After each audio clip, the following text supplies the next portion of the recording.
എല്ലാ പ്രേക്ഷകർക്കും സ്വാഗതം. ഇത് ഹവാക്കർ Sreekandan Nair show, co powered by InShape and Kairali TMT. നമ്മുടെ നാട്ടിൽ എന്തൊക്കെയാണ് ഇക്കാലത്ത് നടക്കുന്നത്? എല്ലാ സുരക്ഷാ കവറുകളും കാറ്റിൽ പറത്തിക്കൊണ്ട് സ്ത്രീ പൊതുനിരത്തിൽ അപമാനിക്കപ്പെടുന്നു. നെറികെട്ടവന്മാരുടെ നഗരമായി പല സ്ഥലങ്ങളും മാറിക്കഴിഞ്ഞു.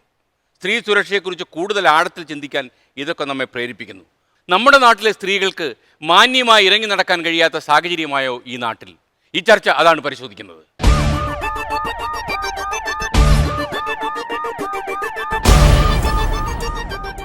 ഈ ചർച്ചയിൽ പങ്കെടുക്കുന്നവരിവരാണ് പെരുമ്പാവൂരിലെ ജിഷയുടെ അമ്മ രാജേശ്വരി, റേസിംഗ് അവർ വോയിസസ് ഫൗണ്ടേഷൻ പ്രതിനിധി സ്മിത നായിക്, പീഡനത്തിനിരയായി മരണമടഞ്ഞ ഷാരിയുടെ അച്ഛൻ സുരേന്ദ്രൻ, പ്രവാസി മലയാളി വീട്ടമ്മ Mary Thomas Paul, she taxi driver Mary George, മാധ്യമപ്രവർത്തക ഗീത ബക്ഷി, സ്ത്രീ സുരക്ഷാ സമിതി സംസ്ഥാന പ്രസിഡന്റ് ഡോക്ടർ വിൻസെന്റ് മാളിയേക്കൽ, സാമൂഹ്യ പ്രവർത്തക ധന്യ രാമൻ, റിട്ടയർഡ് വനിതാ CI PB Mollykutty, senior aesthetician VM Jomol, Bhavan school നൃത്താധ്യാപിക കലാമണ്ഡലം ബീന, അഭിഭാഷകൻ കല്ലൂർ കൈലാസ്നാഥ്, വീട്ടമ്മയായ Vijayalakshmi, people's legal welfare forum vice president Radhika Rajendran.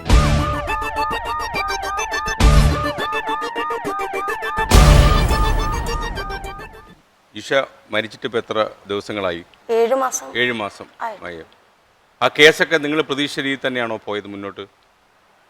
ഇതുവരെ അങ്ങനെയാണ് ചിന്തിച്ചുകൊണ്ടിരിക്കുന്നത്. അല്ല, ഇപ്പോഴും അതിന്റെ വിവാദം അകലുന്നില്ലല്ലോ. അത് ഞാൻ ഏറ്റെടുക്കണം. അത് കുട്ടിയുടെ അച്ഛന് പുറത്തുള്ള ജനങ്ങൾ സഹായിച്ച പൈസ അച്ഛന് വേണമെന്നും പറഞ്ഞുകൊണ്ടുള്ള പ്രശ്നത്തിന് വേണ്ടിയാണ് കേസ് നടത്തി പുള്ളി പരാതി വെക്കുക. ആ പരാതി വെക്കുന്നത് കൊണ്ടാണെന്നാണ് പോലീസ് പറയുന്നത് കേസ് നടക്കാതെ വരുന്നതെന്നാണ്.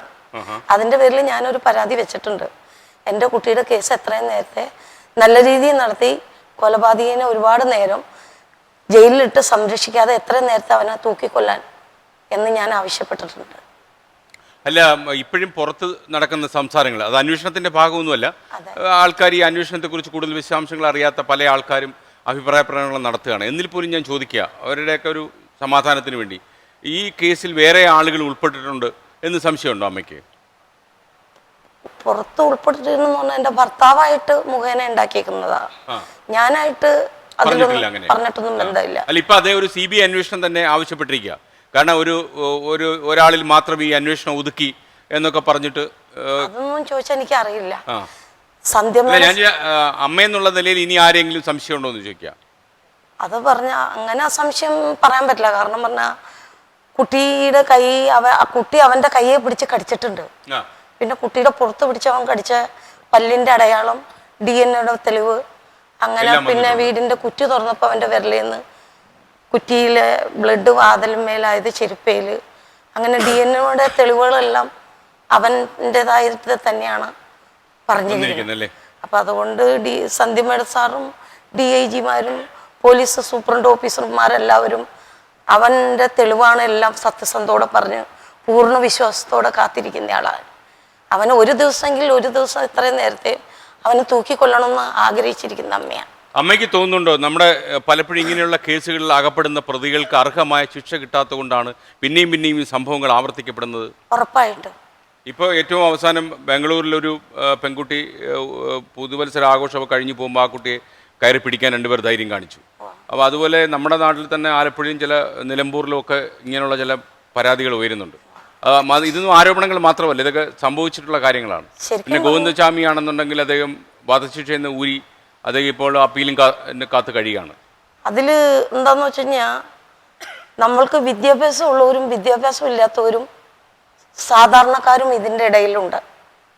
ഒരു കേസ് നടക്കുമ്പോൾ കോടതിക്കകത്ത് അത് മലയാളം സംസാരിക്കണം.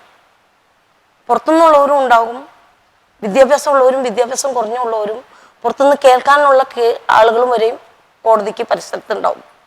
ഞങ്ങൾക്കൊക്കെ വിദ്യാഭ്യാസം കുറവുള്ളവരാ. ഇംഗ്ലീഷ് അറിയാവുന്നവന് ഇംഗ്ലീഷ് സംസാരിക്കാം, ഇംഗ്ലീഷ് അറിയാൻ പാടില്ലാത്തവര് വിദ്യാഭ്യാസം അറിയാൻ പാടില്ലാത്തവര്. കോടതിക്കകത്ത് സൗമ്യക്കും അമ്മയ്ക്കും പറ്റിയേക്കണ ഇതാണോ എന്ന് എനിക്കറിയില്ല, എൻ്റെ ഒരു വിശ്വാസം പറയാണ്.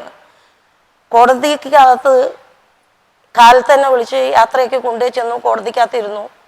എന്താണ് എൻ്റെ കുട്ടീനെ അന്ന് മരണം നടക്കുന്ന സമയത്ത് ആ മരണം ചെയ്തു ആ കുറ്റവാളികൾ എന്താണ് വീടിനകത്ത് ചെയ്തേക്കണെന്നുള്ളത് അവർക്ക് മാത്രമേ അറിയുള്ളൂ. അപ്പം ആ പ്രതിയോട് ചോദിച്ച് പ്രതി എന്താണ് പറഞ്ഞിരിക്കുന്നതെന്നുള്ളത് കോടതിക്കകത്ത് നമ്മളെ കേസ് നടക്കുമ്പോൾ വിളിച്ചിരുത്തുമ്പോൾ അത് കേൾക്കാൻ ചെന്നിരിക്കുമ്പോൾ മലയാളം നമ്മളോട് സംസാരിക്കണം കോടതിക്കകത്ത്. ഇത് വക്കീലന്മാർ അങ്ങോട്ടും ഇങ്ങോട്ടും ജഡ്ജിയുടെ മുമ്പിലിരുന്ന് ഇംഗ്ലീഷ് സംസാരിച്ചു കഴിഞ്ഞാൽ നമ്മുടെ കുട്ടിയെക്കുറിച്ച് എന്താണ് കൊലപാതകം ചെയ്തത്, അവരെന്താണ് സംസാരിക്കുന്നത് എന്ന് നമുക്ക് മനസ്സിലാവില്ല. ഇപ്പൊ ശരിക്കും പറഞ്ഞു കഴിഞ്ഞാൽ മമ്മൂട്ടിയുടെ സിനിമ എടുത്താലും പഴയ കാലത്തും ഏത് കോടതിയിലെ ഒരു കേസ് എടുത്ത് നമ്മൾ നോക്കിക്കഴിഞ്ഞാൽ അവർ മലയാളമാണ് കോടതി സംസാരിക്കുന്നത്. പക്ഷെ ഞാൻ ചെന്ന സമയങ്ങളിലെല്ലാം ഇംഗ്ലീഷാണ് സംസാരിക്കുന്നത്. അതുകൊണ്ട് തന്നെയാണ് നമ്മളെ പൊട്ടം കടിപ്പിച്ച് കേസ് അവർക്ക് മാത്രം മനസ്സിലാക്കിക്കൊണ്ട് കേസ് ആക്കി നടത്തിക്കൊണ്ട് പോകാനാണ്. കാരണം ആളുകൾക്കും സാക്ഷികൾക്കും വാദികൾക്കും പ്രതികൾക്കും നമ്മൾക്ക് എല്ലാവർക്കും മനസ്സിലാക്കണം. എന്റെ കൊച്ചിനെ കൊന്നു, എന്റെ മോളെന്ന് വെച്ചാൽ എനിക്ക് മോനെന്ന് വെച്ചാൽ ജീവനാ, ഞാനെന്ന് വെച്ചാൽ എൻ്റെ മകനും ജീവനാ. ഊണുമില്ല ഉറക്കമില്ല, അത് തന്നെ എൻ്റെ പിള്ളേനെ വളർന്നു. വീട്ടിൽ വന്ന് ഒരു വിളി വിളിച്ച എൻ്റെ മോൻ വന്ന് വേഗം വാതിൽ ഉറക്കണം. 100 വിളിയൊന്നുമില്ല, എൻ്റെ വീടിൻ്റെ വാതിൽ കൊട്ടിയടച്ച് വിളിച്ചിട്ട് പോലും എൻ്റെ മോൻ മിണ്ടണ്ടായില്ല. പുറത്തുനിന്ന് ഞാൻ ഫോൺ ചെയ്തപ്പോഴും 6 മണിക്ക് 6:15 എന്ന് പറഞ്ഞാൽ മുസ്ലിം പള്ളിയിൽ വാങ്ങി വിളിക്കുന്നുണ്ട്. ആദ്യം ഒരു ഫോൺ ചെയ്തു, അപ്പോൾ ഫോൺ റിങ് ചെയ്യുന്നുണ്ട്, ഫോൺ എടുക്കുന്നില്ല. രണ്ടാമതും ഞാൻ ഫോൺ ചെയ്തു, ഫോൺ റിങ് ചെയ്യുന്നുണ്ട്, കുട്ടി എടുക്കുന്നില്ല. ഞാൻ വിളിക്കുമ്പോൾ കുട്ടി എടുക്കുന്നതാണ്. 3-മതും വിളിച്ചു, വിഷമം കാരണം. 3-മത് വിളിച്ചപ്പോഴും ഫോൺ റിങ് ചെയ്യുന്നുണ്ട്, കുട്ടി എടുക്കുന്നില്ല. ആ വിളിച്ച ഫോൺ ആദ്യത്തെ വിളിക്ക് അപ്പം തന്നെ മുസ്ലിം പള്ളിയിൽ വാങ്ങി വിളിച്ചു. കറക്റ്റ് സമയം അറിയാൻ കഴിഞ്ഞത് എനിക്കതാണ്. പിന്നെ കാശില്ല സാറേ, എന്നെ കൊച്ചിന് ഇത് ചെയ്യണയ്ക്ക് മുമ്പ് 3 മാസം മുമ്പ് എന്നെ വണ്ടി ഇടിച്ച് അവിടെയുള്ള അടുത്തു നിന്നുള്ളവർ എൻ്റെ വീടിൻ്റെ മൂലക്ക് തന്നെയാണ് ആ ബൈക്ക് കൊണ്ടുവന്ന് ഇടിച്ചത്. അതൊരു ബായി തന്നെയാണ്, കൊച്ചിനെ കൊന്നേക്കണതും ബായിയാണ്.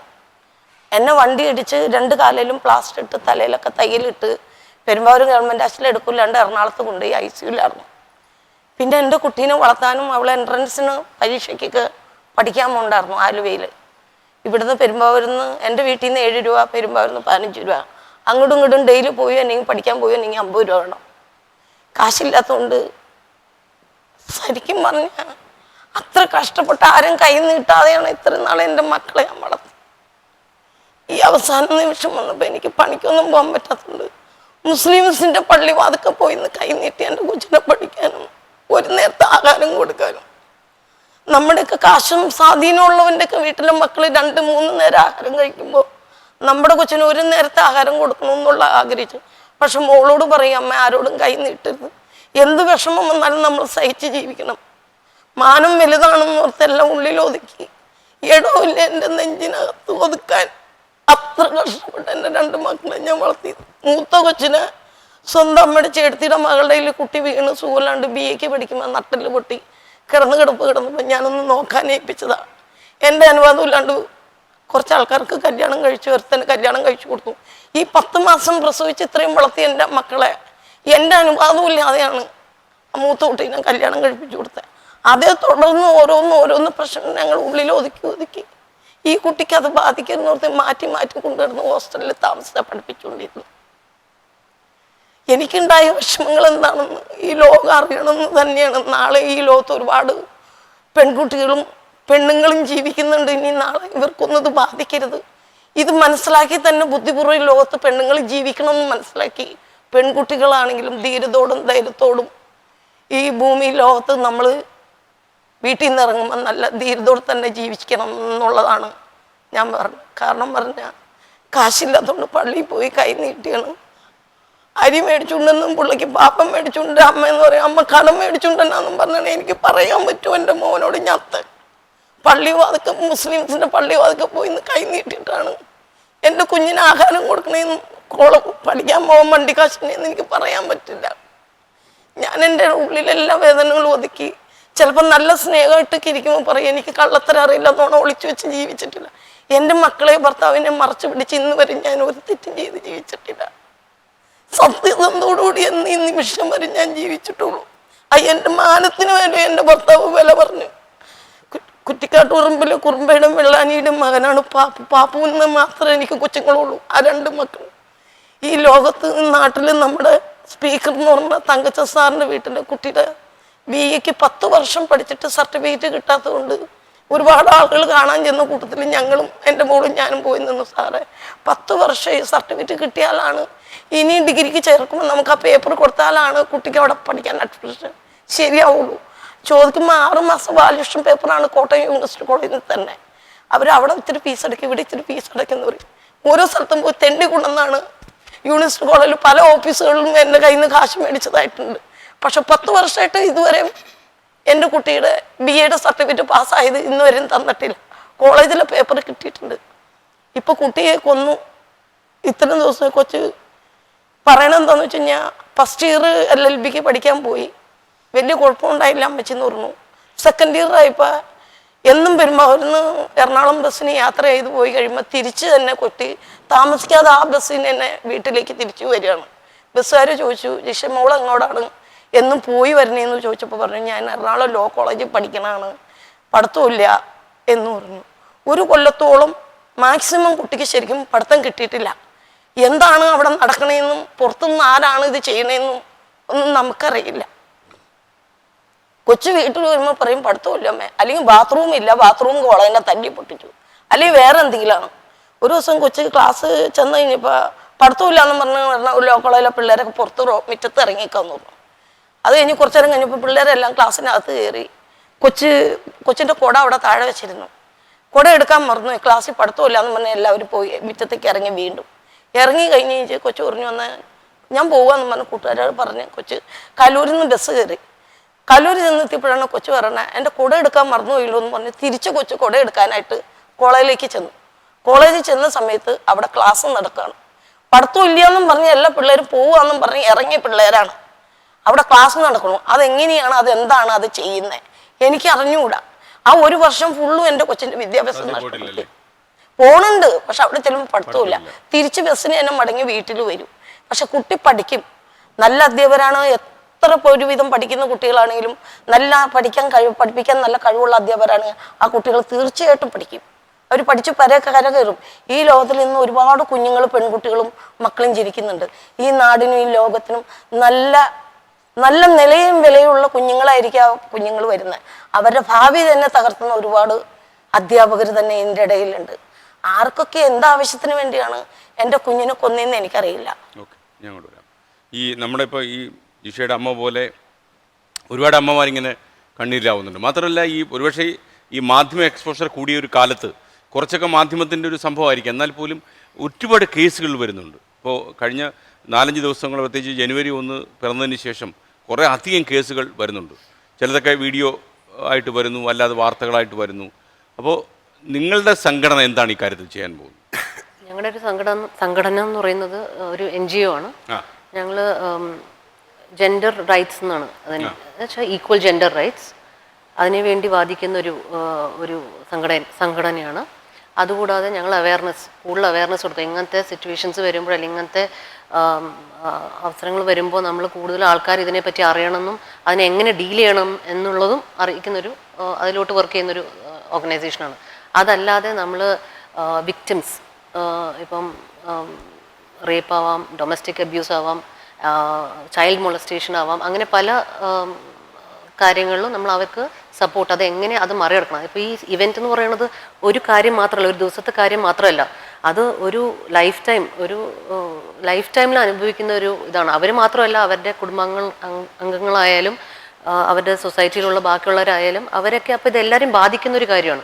അപ്പോൾ അതെങ്ങനെ മറികടന്ന് എങ്ങനെ ഒരു നോർമൽ ലൈഫിലോട്ട് തിരിച്ചു വരണം എന്നുള്ള ഒരു സപ്പോർട്ട് കൂടി കൊടുക്കുന്ന അവരെ വഴി കാണിച്ചു കൊടുക്കുക എന്നുള്ളതാണ്, അല്ലെങ്കിൽ സപ്പോർട്ട് ചെയ്യുക എന്നുള്ളതാണ് അത് സംഘടന. ഞാൻ വരുന്നു. ഇതിപ്പോൾ നമ്മൾ യഥാർത്ഥത്തിൽ ഇതെല്ലാം കാണുന്നൊരു സ്ത്രീകളുടെ സുരക്ഷയ്ക്ക് ഭയങ്കര വെല്ലുവിളി നമ്മുടെ നാട്ടിലുണ്ടാകുന്നു എന്നുള്ളതാണ്. അപ്പം ഇന്ത്യയിലെ പല സംസ്ഥാനത്തും ഉണ്ടാകുന്നു, കേരളത്തിലും ഉണ്ടാകുന്നു. മാത്രമല്ല ടൂറിസം പ്രോത്സാഹിപ്പിക്കുന്ന ഒരു രാജ്യത്ത് നമ്മുടെ ടൂറിസ്റ്റുകൾക്ക് ഇപ്പോൾ ആലപ്പുഴ തന്നെ ഒരു സംഭവം ഉണ്ടായിരിക്കുന്നു, വിദേശ ടൂറിസ്റ്റുകൾക്ക് ഇറങ്ങി നടക്കാൻ പറ്റാത്ത അവസ്ഥ. അപ്പോൾ ഇത് ഒരു പക്ഷേ നമ്മുടെ മാധ്യമ എക്സ്പോഷറാണെന്ന് ആൾക്കാർ പറയുമെങ്കിലും ഇതിനകത്ത് കുറച്ച് യാഥാർത്ഥ്യമുണ്ട്. ഗീത ഒരു മാധ്യമ പ്രവർത്തനം എന്നുള്ള ഈ വിഷുവിനെ എങ്ങനെ കാണുന്നത്? മാധ്യമ എക്സ്പോഷർ സത്യത്തിൽ കുറവല്ലേ എന്നാണ് എനിക്ക് സംശയം. കാരണം പലപ്പോഴും നമുക്കിപ്പോൾ ഒരു ബ്യൂറോ ഇരിക്കുമ്പോൾ റിപ്പോർട്ട് ആദ്യം വരും. നമ്മൾ കഷ്ടപ്പെട്ട് എഴുതി കഴിയുമ്പോൾ പലയിടത്തുനിന്ന് ഫോഴ്സ് വരികയാണ് ആ വാർത്ത കൊടുക്കണ്ട കേട്ടോ, കുട്ടിയുടെ ഭാവി നോക്കണ്ടേ എന്ന് പറഞ്ഞ് നമ്മളൊരു ഈ വാർത്ത കൊടുക്കേണ്ടതല്ലേ. കുട്ടിയുടെ വീട്ടുകാർ മുഴുവൻ വന്നിട്ട് പല വാർത്തകളും യഥാർത്ഥത്തിൽ നമ്മൾ വരുന്നില്ല. പിന്നെ വരാൻ ധൈര്യമുള്ള കുറച്ച് വാർത്തകൾ മാത്രമാണ് വരുന്നത്. അതുകൊണ്ട് മാധ്യമ എക്സ്പോഷർ എന്ന് പറയുന്നതിനോട് എനിക്ക് യോജിപ്പില്ല. രണ്ടാമത്തെ കാര്യം, എന്തെല്ലാം അധികാര സ്ഥാപനങ്ങളെന്ന് പറഞ്ഞാലും ഒരു 21 വർഷത്തെ പ്രവൃത്തി പരിചയം വെച്ചിട്ട് ഞാൻ പറയാണ്, നല്ല സെൻസിറ്റീവായിട്ടും ഇച്ഛാദാർഢ്യമുള്ളതുമായ പോലീസ് സത്യത്തിലുണ്ടെങ്കിൽ ഇത് പലതും കുറയുന്നതേ ഉള്ളൂ. ഇപ്പോൾ ഓരോ ഇവരുടെ തന്നെ കേസുകൾ നോക്കും. ഇപ്പോൾ ജിഷയുടെ കേസ് എനിക്കറിയില്ല പ്രത്യേകിച്ച് എന്തതിനകത്ത് ചെയ്യാമായിരുന്നെന്ന്. പക്ഷെ നമ്മളിവിടെ ഏറ്റവും നമ്മളെ നടുക്കിയ ആദ്യത്തെ ഇത്തരം സംഭവം സൂര്യനെല്ലിയാണ്. സൂര്യനെല്ലി കേസിൽ പോലും അന്ന് മുതൽ നമ്മൾ പറയുന്നതാണ്, വഴിതെറ്റി പോകുന്ന ഒരു കുട്ടി ഒരു ബസ് സ്റ്റാൻഡിൽ വന്ന് നിന്നാൽ ആ കുട്ടിക്ക് എവിടെയാണ് ഒരു രക്ഷ എന്നൊരു സംവിധാനം എങ്ങും ഇല്ല എന്ന്. പക്ഷെ കോട്ടയം ഇപ്പോൾ ദൈവം അനുസരിച്ചിട്ട് മാറിയിട്ടുണ്ട്. കോട്ടയത്ത് ഞാനിപ്പോൾ ഇപ്പോൾ നമ്മൾ എഴുതിയതാണിപ്പോൾ അത്. കോട്ടയത്ത് വളരെ ഭംഗിയായിട്ട് മഫ്തി പോലീസ് എല്ലായിടത്തും പോലീസ് ഉള്ളതുകൊണ്ട് എനിക്ക് തോന്നുന്നില്ല കോട്ടയത്ത് ഇപ്പോൾ എങ്കിലും ഇങ്ങനൊരു സംഭവം നടക്കുമെന്ന്. യഥാർത്ഥത്തിൽ നമുക്കിവിടെ നിയമത്തിന് യാതൊരു കുറവില്ല. നിയമം കൂടിപ്പോയത് കൊണ്ടാണ് ഒരു രക്ഷപ്പെട്ടു പോകുന്നത്. അപ്പം നിയമത്തിന്റെ അപര്യാപ്തതയല്ല, മറിച്ച് ഇത് നടപ്പാക്കുന്നതിലെ പ്രശ്നമാണ്. ഇത് കർക്കശമായ ഒരു പോലീസ് സംവിധാനം ഉണ്ടെങ്കിൽ സെൻസിറ്റീവ് അത് വേറെ വാക്കാണ്. ഒരു റിട്ടയർഡ് CA ആണ്. അപ്പം എനിക്ക് തോന്നുന്നത് നമ്മുടെ കേരളത്തിൽ മാത്രമല്ല, കേരളത്തിന് പുറത്തുള്ള സംസ്ഥാനത്തും ഒരുപാട് പോലീസ് സംവിധാനമൊക്കെ ഉണ്ട്. ഈ സംവിധാനത്തിൻ്റെ മൂക്കിന് കീഴെയാണ് ഇതൊക്കെ സംഭവിക്കുന്നത്. ഇപ്പോൾ 24 മണിക്കൂറും നിരന്തരമായി സജീവമാക്കി നിർത്തുന്ന ഒരു പോലീസ് സംവിധാനം നമുക്കുണ്ടെന്നാണ് നമ്മൾ അഭിമാനിക്കുന്നത്. പക്ഷേ ആ പോലീസ് സംവിധാനത്തിൻ്റെ കണ്ണുവെട്ടിച്ച് ഇതൊക്കെ സംഭവിക്കുന്നു. അതായത് നമ്മുടെ സ്ത്രീകൾക്ക് റോഡിൽ സ്വതന്ത്രമായി ഇറങ്ങി നടക്കാൻ പറ്റുന്നൊരു സാഹചര്യമില്ലെങ്കിൽ വിദേശ രാജ്യങ്ങളുടെ മുന്നിൽ പോലും ഒരു അന്തസ്സുകെട്ട രാജ്യമായി നമ്മുടെ നാട് മാറും. അപ്പോൾ എങ്ങനെയാണ് താങ്കളുടെ ഒരു അനുഭവം? എത്ര വർഷം പോലീസ് സർവീസിലുണ്ടായിരുന്നു? ഞാൻ 35 years. 35 years. ആ. ഇപ്പോൾ സാറേ, ഇപ്പം നമ്മളൊരു കേസ്, ഒരു പ്രതിയെ പിടിച്ചു, കേസ് കൊടുത്തല്ലേ, FIR-ഉം എല്ലാം നമ്മൾ എല്ലാം ചെയ്ത് കഴിയുമ്പോഴാണ് മുകളിൽ നിന്നൊരു വിളി. വിളി വരുന്നുണ്ടോ? ഉണ്ട്. അത് അങ്ങനെ വേണ്ട, ഇങ്ങനെ ചെയ്യുക. നമ്മൾ അഥവാ ചെയ്തില്ലെങ്കിൽ നമുക്ക് സസ്പെൻഷൻ. ഞാൻ അങ്ങനെ അനുഭവിച്ച ഒരു വ്യക്തിയാണ്. സസ്പെൻഷൻ കിട്ടിയോ? അങ്ങനെ എനിക്ക് കിട്ടി. എത്ര തവണ? ഒറ്റ പ്രാവശ്യം. അപ്പൊ ആ ആളെ പ്രതിസ്ഥാനത്ത് നിന്ന് മാറ്റാൻ പറഞ്ഞപ്പോൾ എനിക്ക് പറ്റൂല എന്ന് പറഞ്ഞു. ആ ഒരു കാരണം കൊണ്ട്. എത്ര കാലം പുറത്തു നിന്നു? ഞാൻ 3 മാസം നിന്നു. പ്രതി അകത്തായിരുന്നു? എന്തോ പ്രതി അകത്തായിരുന്നു. അപ്പം പിന്നെ ഞാനിത് ചെയ്യുമെന്ന് കണ്ടപ്പോ എന്നെ ആ കേസിൽ നിന്ന് മാറ്റി. അന്വേഷണ ചുമതലയിൽ നിന്ന് മാറ്റി. പിടിപ്പ് കേടുകൊണ്ട് ഇന്ന് പുറത്തു പറയും എന്ന് പറയും. പക്ഷെ അതെല്ലാവർക്കും മനസ്സിലായി. അപ്പൊ ഇങ്ങനെയുള്ള കാര്യങ്ങളാണ് പോലീസിലെ ഏറ്റവും ഒരു നീചമായൊരു ഇത് വരുന്നത്. നല്ലപോലെയൊക്കെ കേസ് അന്വേഷിച്ച് നമുക്ക് പൂർണ്ണ അധികാരം തന്നാല് എല്ലാം നല്ല കറക്റ്റായിട്ട് ചെയ്യാം, പ്രതികളെ അറസ്റ്റ് ചെയ്യാം, എല്ലാ കാര്യങ്ങളും ചെയ്യാം. ഈ പീഡനത്തിന്റെ സംഭവങ്ങൾ ഒരുപാട് കൂടുന്നു. പോലീസിന് ഒരുപാട് അധികാരങ്ങൾ കൊടുത്തിട്ടുണ്ട്. പ്രത്യേകിച്ച് നമ്മുടെ സംസ്ഥാന മുഖ്യമന്ത്രിയൊക്കെ പോലീസിന് ഒരുപാട് അധികാരം കൊടുത്തു എന്ന് പലപ്പോഴും പറയുന്നുണ്ട്. അപ്പോൾ ഇങ്ങനെ വളരെ വളരെ സർവശക്തനായ ഒരു പോലീസ് സംവിധാനം നിലനിൽക്കുക, അതിൻ്റെ നിഴലിൽ പ്രവർത്തിക്കുന്ന ഒരു സംസ്ഥാനം എന്ന നിലയിൽ അപ്പോൾ നമ്മുടെ പീഡനങ്ങളെ അറസ്റ്റ് ചെയ്യാൻ കഴിയാതെ പോകുന്നത് എന്തുകൊണ്ടാണ്? പീഡനങ്ങളെ അറസ്റ്റ് ചെയ്യാൻ പോകാൻ കഴിയാത്ത ഇങ്ങനെയുള്ള ചില ഇടപെടലുകൾ വരുന്നു, അത് മാത്രമാണോ കാരണം? ഇടപെടൽ വരുന്നു. പിന്നെ ചില പോലീസുകാർ അവരുടെ ഡ്യൂട്ടി ആത്മാർത്ഥമായിട്ട് ചെയ്യുന്നില്ല. അല്ലെങ്കിൽ ഈ ഒരാൾക്കൊരു പറ്റി അത് എൻ്റെ സഹോദരിയാണ്, അല്ലെ എൻ്റെ അമ്മയാണ്, അല്ലെങ്കിൽ എൻ്റെ ഭാര്യയാണ്, അവർക്ക് സംഭവിച്ച പോലെ ഇവർ കരുതുവാണെങ്കിൽ എല്ലാ കാര്യങ്ങളും ഭംഗിയായിട്ട് നടക്കും. ഇതൊന്നും ചെയ്യുന്നില്ല. നമുക്ക് എത്ര സ്ത്രീകൾക്ക് സുരക്ഷിതത്വം കൊടുക്കാന്ന് പറഞ്ഞാലും ഒന്നും നടക്കില്ല. നമ്മൾ തന്നെ നമ്മുടെ സുരക്ഷിതത്വം ഏറ്റെടുത്ത് നമ്മൾ ചെയ്യുക. അതെങ്ങനെ ചെയ്യാൻ പറ്റും? അതെങ്ങനെ ചെയ്യാൻ പറ്റും? നമുക്കൊരു തൻ്റെ ഇടം ഇതൊക്കെ ഇല്ലേ? ഇപ്പൊ നമ്മള് താങ്കളൊരു പോലീസുകാരി ആയിരുന്നുകൊണ്ട് താങ്കൾക്ക് അത് പറ്റും. ഒരു സ്ത്രീക്ക് അതൊക്കെ പറ്റുമല്ലേ? പറ്റത്തില്ലല്ലേ? ഇല്ല, ഇവിടുത്തെ സിസ്റ്റം കറക്റ്റ് ആയിട്ട് ഇപ്പൊ പറഞ്ഞത് തന്നെയാണ് പറഞ്ഞത്. ഇച്ഛാശക്തി ഉള്ള ഒരു സംവിധാനം ഇവിടെ ഇല്ലാത്തതുകൊണ്ട് ആ മാഡത്തിനോ ഈ മാധ്യമ പ്രവർത്തക എന്ന അഭിമാനം നെറ്റി വീഴുന്ന എനിക്കോ ഒന്നും പറ്റില്ല. എന്ത് പറ്റുമെന്ന് അഭിമാനത്തോടെ പറയുന്നല്ലോ. പറ്റത്തില്ല എന്നുള്ളത് നമ്മുടെ ഷീ ടാക്സി അനുഭവം വെച്ച് എങ്ങനെയാ? സത്യം പറഞ്ഞാൽ നമുക്ക് ഒരു വല്ലാത്ത ഒരു വിഷമം തോന്നുന്നുണ്ട്. നമ്മുടെ നാട്ടിലെന്ന് പറഞ്ഞാൽ സ്ത്രീകളെ ഏറ്റവും കൂടുതൽ റെസ്പെക്റ്റ് ചെയ്യണം എന്ന് പറയുന്ന ആളുകളുള്ള സ്ഥലമാണ്. അവിടെ തന്നെ ഇങ്ങനെയൊക്കെയുള്ള ഇപ്പോൾ ഇന്നത്തെ ഒരു പത്രത്തിൽ തന്നെ 9 വാർത്തകൾ കേരളത്തിൽ നിന്ന് തന്നെയുണ്ട്. അപ്പോൾ എല്ലാ വാർത്തകളും വന്ന് കാണില്ലല്ലോ. അപ്പം ഇതിൽ കൂടുതൽ വാർത്തകൾ ഉണ്ടായി കാണും. ഇപ്പോൾ ഈ 9 വാർത്തകളും അസത്യമാണെന്ന് ആർക്കും പറയാൻ പറ്റത്തുമില്ല.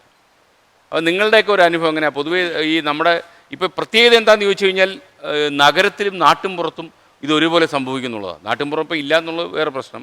ഇത് സ്ത്രീകൾ ഇപ്പോൾ ഒരല്പം സന്ധ്യ മയങ്ങിക്കഴിഞ്ഞാൽ അവർക്ക് ഒറ്റയ്ക്ക് സഞ്ചരിക്കാൻ പറ്റില്ല. അത് കൗമാരപ്രായക്കാരായ പ്രതികളുണ്ടാകുന്നു. അതും മറ്റൊരു സംഭവമാണ്. എങ്ങനെ നിങ്ങളൊക്കെ എങ്ങനെ ഷീ ടാക്സിയൊക്കെ ഓടിച്ചുകൊണ്ട് നടക്കുമ്പോൾ ഞാൻ ഷീ ടാക്സിയിൽ ആൾക്കാർ വിശ്വസിച്ചു തുടങ്ങിയോ? ഷീ ടാക്സി 3 വർഷമായി ഇപ്പോൾ തുടങ്ങിയിട്ട്. ഞങ്ങൾ 24/7 ആണ്. അത് ഏത് സമയത്താണ് കോൾ വരുന്നതെന്ന് വെച്ചാൽ ആ സമയം, അതിന് ഇന്ന ഡേ ലേറ്റ് നൈറ്റ് എന്നോ ഏർലി മോർണിംഗ് എന്നോ അങ്ങനെയൊന്നും ഇല്ല. എപ്പോൾ കോൾ, ഞങ്ങൾക്ക് കൂടുതലും കോൾസ്, ഞങ്ങൾക്ക് ട്രിപ്പ് വരുന്നത് കൂടുതലും ഏർലി മോർണിംഗ് അല്ലെങ്കിൽ ലേറ്റ് നൈറ്റ് ആയിരിക്കും ഈ സമയത്ത്. കാരണം കൂടുതൽ സ്ത്രീകൾ ഡിപ്പെൻഡ് ചെയ്യുന്നത് ഷീ ടാക്സി ആയിരിക്കും. കാരണം തനിച്ചുള്ള ലേഡീസ് അല്ലെങ്കിൽ ഫാമിലീസ് പ്രിഫർ ചെയ്യുന്നതുകൊണ്ട് ഞങ്ങൾ അപ്പം ഇതുവരെ എനിക്ക് കേരളത്തിനകത്തോ കേരളത്തിന് പുറത്തോ എനിക്ക് ഇതുവരെയും ഒരു പ്രോബ്ലമേ ഉണ്ടായിട്ടില്ല. സാധാരണ വണ്ടി ഓടിച്ച് തിരിച്ചു വരും ഒറ്റയ്ക്കൊക്കെ അല്ലേ വരുന്നത്? ഉണ്ട്. ഞാൻ ബാംഗ്ലൂരൊക്കെ പോയിട്ട് തിരിച്ച് റിട്ടേൺ തനിച്ചാണ് വന്നിട്ടുള്ളത്. പിന്നെ മധുര, ചെന്നൈ ഒക്കെ പോയിട്ടുണ്ട് ഞാൻ. ഹൈദരാബാദ് ഇന്റർസ്റ്റേറ്റ് പോയിട്ടുണ്ട്. Karnataka, Telangana, Andhra Pradesh, Tamil Nadu, south India. രഹസ്യം ഇതുവരെ ഒരു പ്രശ്നം ഉണ്ടാകാതെ എനിക്ക് അറിയില്ല. പക്ഷെ ഞാൻ പറഞ്ഞില്ലേ, ചെക്ക് പോസ്റ്റിലൊക്കെ ചെല്ലുമ്പോഴേക്കും വളരെ റെസ്പെക്റ്റോടു കൂടിയാണ് അവർ നമ്മളെ സമീപിച്ചിട്ടുള്ളത്. കാരണം പല പ്രാവശ്യം അവിടെ ചെക്ക് പോസ്റ്റിൽ ചെന്നിട്ടുള്ള കാരണം അവർക്ക് പരിചയമുണ്ട്. ഈ വണ്ടി കാണുമ്പോൾ അറിയാൻ പറ്റും പിങ്ക് കളറിലെ വണ്ടിയാണ്, ഷീ ടാക്സി ആണെന്ന് അവർക്കറിയാം. അപ്പോൾ അവർ മറ്റുള്ളവരെ കൗണ്ടറിൽ മാറ്റി നിർത്തിയിട്ട് നമ്മളെ റെസ്പെക്ട് ചെയ്തിട്ട് ഇത് കേരള എന്ന് വന്ന വണ്ടിയാണ്, ഷീ ടാക്സി ആണെന്ന് മറ്റുള്ളവരെ പരിചയപ്പെടുത്തി കൊടുക്കുകയും ചെയ്യും. അവർ വളരെ ബഹുമാനത്തോടുകൂടിയാണ് ഇതുവരെ എനിക്ക് കിട്ടിയിട്ടുള്ളത്. പിന്നെ ചെറിയൊരു പ്രശ്നം വന്നേക്കുന്നത് നമ്മുടെ കേരളത്തിനകത്ത് തന്നെ. ഇപ്പം ഏതെങ്കിലും ഒരു വണ്ടി ഓട്ടോറിക്ഷക്കാരെ എന്തെങ്കിലും ഒരു പ്രശ്നം ഉണ്ടെങ്കിൽ നമ്മൾ ഒരു കേസ് കൊടുത്തു കഴിഞ്ഞിട്ടുണ്ടെങ്കിൽ, ഇപ്പം ഞാനൊരു കേസ് കൊടുത്തിട്ട് 8 മാസമായിട്ടും അതിനെക്കുറിച്ച് യാതൊന്നുമില്ല. ഞാൻ കൊടുത്തപ്പോൾ എന്നോട് പറഞ്ഞ് നിങ്ങളെ വിളിക്കുമ്പോൾ വന്നാൽ മതി എന്നൊക്കെ പറഞ്ഞു. പക്ഷേ 8 മാസമായിട്ട് ഇതുപോലെ എൻ്റെ പോലെ തന്നെ എൻ്റെ കൂടെ വർക്ക് ചെയ്യുന്നവർക്കും ഇതുപോലെ അനുഭവം ഉണ്ടായിട്ട് കംപ്ലൈൻറ്റ് കൊടുത്തിട്ട് എടപ്പള്ളി പോലീസ് സ്റ്റേഷനിൽ കൊടുത്തിട്ട് ഇതുവരെയും വിളിക്കുകയോ ഒന്നും ചെയ്തിട്ടില്ല. അതൊരു പ്രശ്നമാണ്. അത് പറഞ്ഞു നന്നായി. അത് ഇപ്പോൾ അവരുടെ ശ്രദ്ധയിൽപ്പെട്ട് കാണും. തലങ്ങും വിലങ്ങും ഓടുകയാണല്ലോ ഈ നാട്ടിൽ താങ്കളുടെ ഷീ ടാക്സി. അപ്പോൾ താങ്കളുടെ ഒരു അനുഭവം എങ്ങനെ? നമ്മുടെ സ്ത്രീകൾക്ക് സ്വതന്ത്രമായി സഞ്ചരിക്കാൻ പറ്റുന്ന നഗരങ്ങളാണോ നമുക്കുള്ളത്? ഉള്ള സത്യമേ പറയാവൂ. എനിക്ക് ഇതുവരെയും താങ്കളുടെ കാര്യമല്ല, അല്ല, എനിക്ക് എൻ്റെ അഭിപ്രായം, എൻ്റെ കാണുന്നതനുസരിച്ചിട്ടുണ്ടെന്ന് പറഞ്ഞിട്ടുണ്ടെങ്കിൽ കൊച്ചിയിൽ അത്ര സേഫ് അല്ലാന്ന് എനിക്ക് തോന്നുന്നു. കാരണം എന്ന് വെച്ചിട്ടുണ്ടെങ്കിൽ പല പ്രാവശ്യം ഞാൻ സൗത്ത് റെയിൽവേ സ്റ്റേഷനിലും പിന്നെ KSRTC സ്റ്റാൻഡിലും എറണാകുളത്ത് നിൽക്കുമ്പോൾ വന്നിങ്ങനെ ചുറ്റിനൊക്കെ നോക്കാറുണ്ട്. പിന്നെ നമുക്കിപ്പം മറ്റേ മാഡം അങ്ങോട്ട് നിൽക്കുന്ന മാഡം CM മാഡം പറഞ്ഞ പോലെ നമുക്കും കുറച്ച് വിൽ പവർ ഇല്ലെങ്കിൽ ജീവിക്കാൻ പറ്റത്തില്ല. നമ്മൾ ആരെയും ഡിപ്പെൻഡ് ചെയ്യാതെ. ട്രെയിനിങ് സ്റ്റാർട്ടിങ് സമയത്ത് കുറച്ച് അടിതടയൊക്കെ പഠിപ്പിച്ചു തന്നിട്ടുണ്ട്.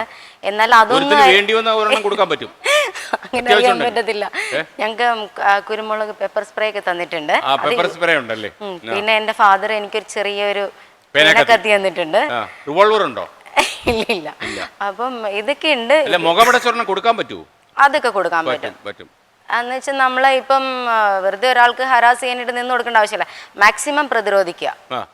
നമുക്ക് നമ്മുടെ കഴിവ് ഇല്ലാതെ വരുമ്പോഴാണല്ലോ നമ്മളൊരാൾ കീഴടക്കുക എന്നുള്ളത്.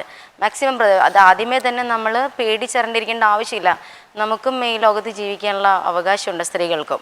പക്ഷെ ഇത് സൗത്ത് റെയിൽവേ സ്റ്റേഷൻ അങ്ങനെയുള്ള പരിസരങ്ങളിൽ ഇങ്ങനെ ഒരു പ്രശ്നങ്ങളുണ്ട്. കാരണം ഞാൻ അവിടെ വണ്ടിയായിട്ട് ഇരിക്കുമ്പോൾ ചില സമയത്ത് കസ്റ്റമർ 2 മണിക്ക് ഏർലി മോർണിംഗ് 2 മണിക്ക് ബുക്ക് ചെയ്ത വണ്ടി ചിലപ്പോൾ 1 അവറൊക്കെ ലേറ്റ് ആവും. അപ്പോൾ ഏകദേശം ഒരു 2 o'clock ആയിരിക്കും ഞാൻ അറിയണത് ട്രെയിൻ ലേറ്റ് ആണെന്നുള്ളത്. അപ്പോൾ ഈ വണ്ടി നമ്മൾ ഏതെങ്കിലും ഒരു സ്ഥലത്ത് ഇങ്ങനെ ഒതുക്കിയിട്ടിട്ട് അവിടെ കിടന്ന് ഉറങ്ങുമ്പോൾ ഒരു ദിവസം എനിക്ക് അങ്ങനെ അനുഭവം ഉണ്ടായി.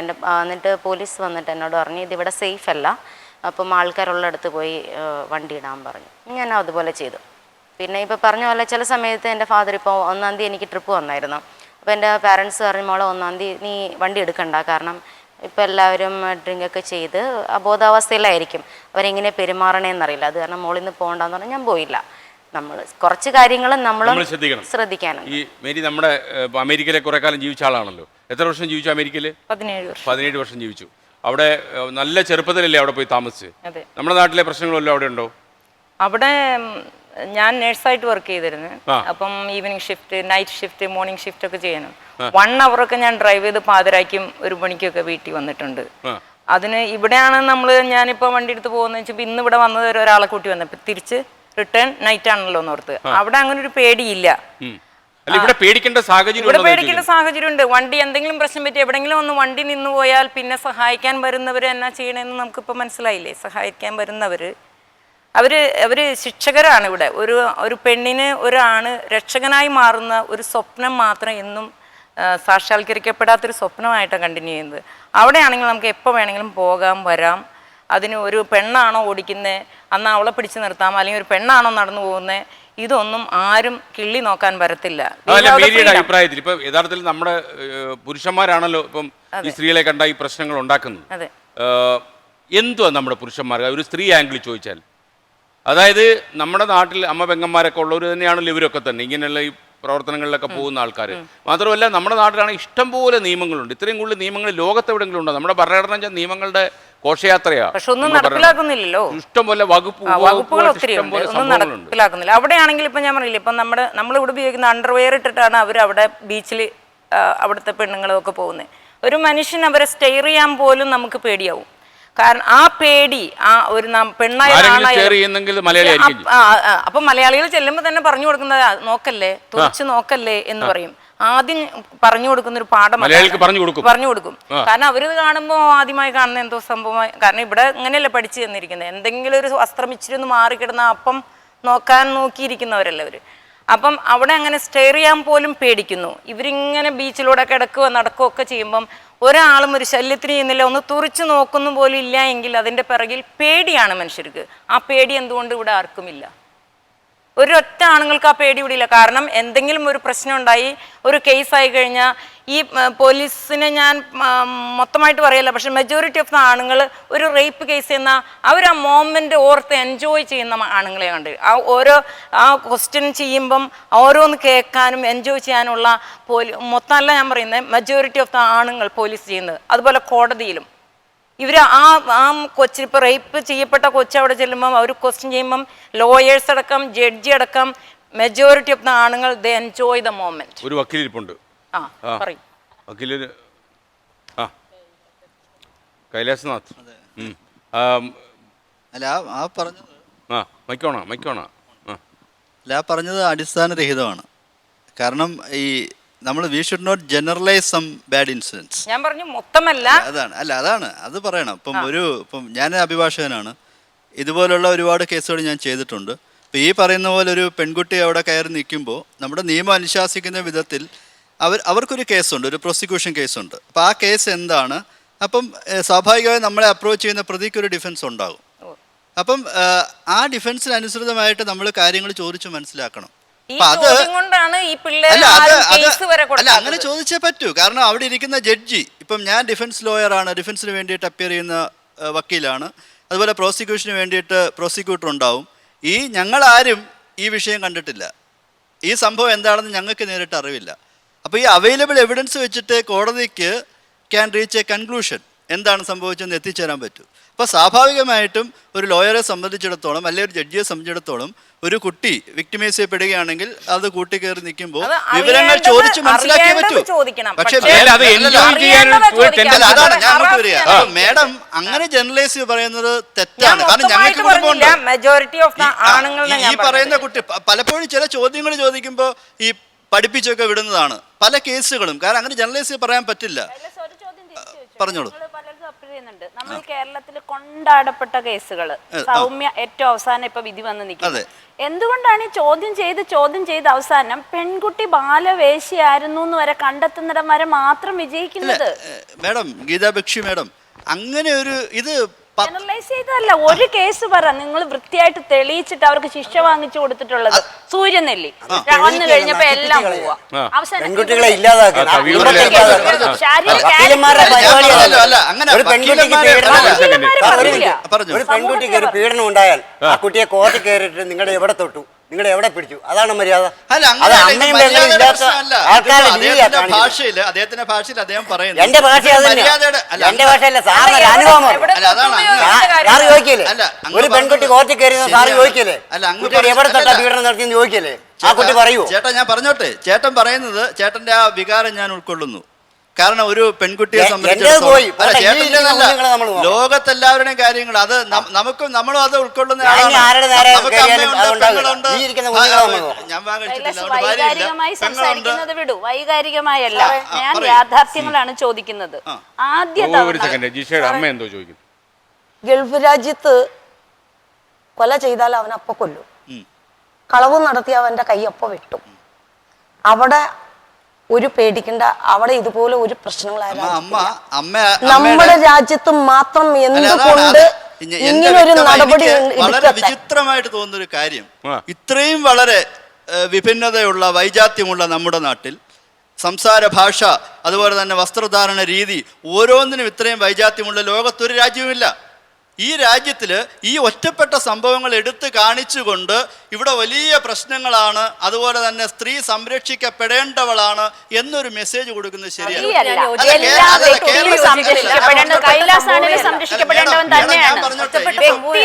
ഞാൻ പറയാം, ഈ നമ്മുടെ പ്രബുദ്ധ കേരളം എന്ന് പറയുന്ന പ്രബുദ്ധ കേരളത്തിൽ തന്നെ സ്ത്രീ സംരക്ഷകരെ കൊണ്ട് നടക്കാൻ വയ്യ.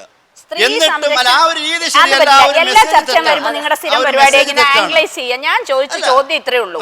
സൗമ്യയുടെ കേസ് ഇപ്പൊ ഞാൻ പഠിച്ചെടുത്തോളം, അല്ലെങ്കിൽ ഞാൻ വായിച്ചെടുത്തോളം, സൗമ്യ എന്തിനാണ് ട്രെയിനിൽ നിന്ന് ചാടിയത്? ഞാൻ ചോദിക്കട്ടെ, ഒരു ബാൽക്കണിയിൽ എന്നെ ഒരാൾ പീഡിപ്പിക്കാൻ വരികയാണ്, എനിക്ക് ഒരു നിവൃത്തിയില്ല, താഴേക്ക് ചാടുകയാണെങ്കിൽ ഇനി ഞാൻ ചാടൂല, അയാളെ തള്ളിയിടുന്നവരെ ഞാൻ നിൽക്കണം. അനുകൂലിക്കല്ല, നിങ്ങളുടെ പേഴ്സണൽ സംഭവം എന്റെ പേഴ്സണൽ സംഭവം അല്ല. അപ്പോ ഈ കേസ് അന്വേഷിക്കുന്ന പോലീസ് ഉദ്യോഗസ്ഥന് സഹിതം അറിയാമേ ഇതെങ്ങനെയാ പോകുന്നത്. ഇപ്പൊ ജിഷയുടെ അമ്മയ്ക്കോ ശാരിയുടെ അച്ഛനോ ഈ പറയുന്നത് ഞങ്ങൾക്ക് ആർക്കുമോ, ഞാൻ മാധ്യമ പ്രവർത്തകയാണ്, ഞാൻ അന്വേഷിക്കുമ്പോ തന്നെ എന്തുകൊണ്ട് ഇരയുടെ ഭാഗത്ത്, ഇര എന്നുള്ള വാക്ക് എനിക്ക് ഇഷ്ടമല്ല എങ്കിൽ പോലും ഈ അനുഭവിച്ച കുട്ടിയുടെ ഭാഗത്ത് നിന്ന് ഈ കേസ് തയ്യാറാക്കി, ഇത് ഇപ്പൊ മാഡം തന്നെ പറഞ്ഞു FIR വൃത്തിക്ക് ചെയ്തിട്ടുണ്ട്, മേളിൽ നിന്ന് വിളി വരുമെന്ന്. അമേരിക്കയിൽ ഒരു മേളിൽ നിന്നും വിളി വരില്ല, പണി കിട്ടും. അമേരിക്കയും ഭാരതമായിട്ട് അമേരിക്കയുടെ കാര്യം വിടും, നമ്മുടെ ആർഷ ഭാരതത്തിൽ ആരിടപെടും? ഈ ഒറ്റപ്പെട്ട സംഭവങ്ങൾ എടുത്തു കാണിച്ച് ഇവിടെ അല്ല മേഡത്തിന് ശ്രദ്ധയിൽപ്പെട്ടോന്ന് എനിക്കറിയില്ല. എനിക്ക് വളരെ വിചിത്രവും ദുഃഖകരമായിട്ട് തോന്നിയ ഒരു സംഭവം ഞാൻ പറയാം. ഈ സോഷ്യൽ മീഡിയാസിലൂടെ വാട്സപ്പിലൊക്കെ എനിക്കും വന്നു, ഭാരതത്തിന്റെ ഭൂപടം കാണിച്ചിട്ട് കരയുന്ന ഒരു സ്ത്രീയുടെ ചിത്രം. ഇത് കണ്ടു കഴിഞ്ഞാൽ കുറച്ച് സമയമുള്ളൂ വാട്സപ്പിൽ പ്രചരിക്കുന്ന അന്യായ ചിത്രങ്ങളെ ലീഗലിയാണ് ചോദിക്കുന്നത്. എന്തുകൊണ്ടാണ് സൂര്യനെല്ലി കേസിൽ എന്തുകൊണ്ടാണ് താഴെ കോടതി എല്ലാരെയും വിധിച്ചിട്ട് അവസാനം വന്നപ്പോ ഹൈക്കോടതി ഇന്ന് വെറുതെ വിട്ടു പലരെയും? എന്തുകൊണ്ട് നിങ്ങൾക്ക് എവിഡൻസ് കിട്ടുന്നില്ല? നിങ്ങൾക്ക് പോലീസ് എവിഡൻസ് കിട്ടില്ല. ആ കുട്ടി പൈസ പറഞ്ഞിട്ടാണെന്ന് വരെ പ്രചരിപ്പിച്ച ആൾക്കാരുണ്ട്. പെൺകുട്ടിയുടെ എവിഡൻസ് ഒരിക്കലും വെളിയിൽ എന്തുകൊണ്ട് വരുന്നില്ല? ഒരുപാട് കേസുകൾ കൊടുക്കണ്ടെങ്കിൽ ഈ കേസുകൾ ഒന്നും തെളിയിക്കാത്ത കാരണം അധികവും കോടതിക്കകത്ത് ഇംഗ്ലീഷാണ് സംസാരിക്കുന്നത്. എനിക്ക് അനുഭവം ഉണ്ടായ കാര്യം വെച്ച് നോക്കുകയാണെങ്കിൽ അതാ നടക്കുന്നത്. ഈ കേസ് ഒരു പ്രതിക്ക് ഒരു കുട്ടിയെ കൊന്നു കഴിഞ്ഞു കഴിഞ്ഞാൽ ആ കുട്ടിക്ക് അത് എന്താണ്, എങ്ങനെയാണ് ആ കുട്ടിയെ കൊന്നേ, അല്ലല്ല ഞാൻ പോയ എന്റെ ജിഷാമോളുടെ കേസിന് പോയിട്ട് രാവിലെ യാത്രയൊക്കെ ചെന്നിട്ട് കോടതിക്കകത്ത് ഇരുന്നിട്ട് 2 വക്കീലന്മാരും മത്സരിച്ച് ഇംഗ്ലീഷ് മാത്രം സംസാരിച്ചിട്ടുള്ളൂ. നമ്മൾ പൊട്ടൻ പുന്നല് കണ്ടതുപോലെ വെറുതെ ഇങ്ങനെ വാ പൊളിച്ചിരിക്കുക. അല്ല മലയാളമാണ് ഇപ്പൊ എന്താ അവിടെ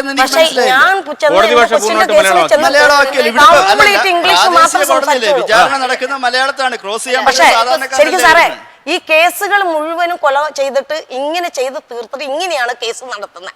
ഇങ്ങനെ കേസ് നടക്കുമ്പോൾ മറ്റുള്ള ജനങ്ങൾക്കൊന്നും മനസ്സിലാവുന്നില്ല എന്താണ് ഇതൊരു ഒറ്റപ്പെട്ട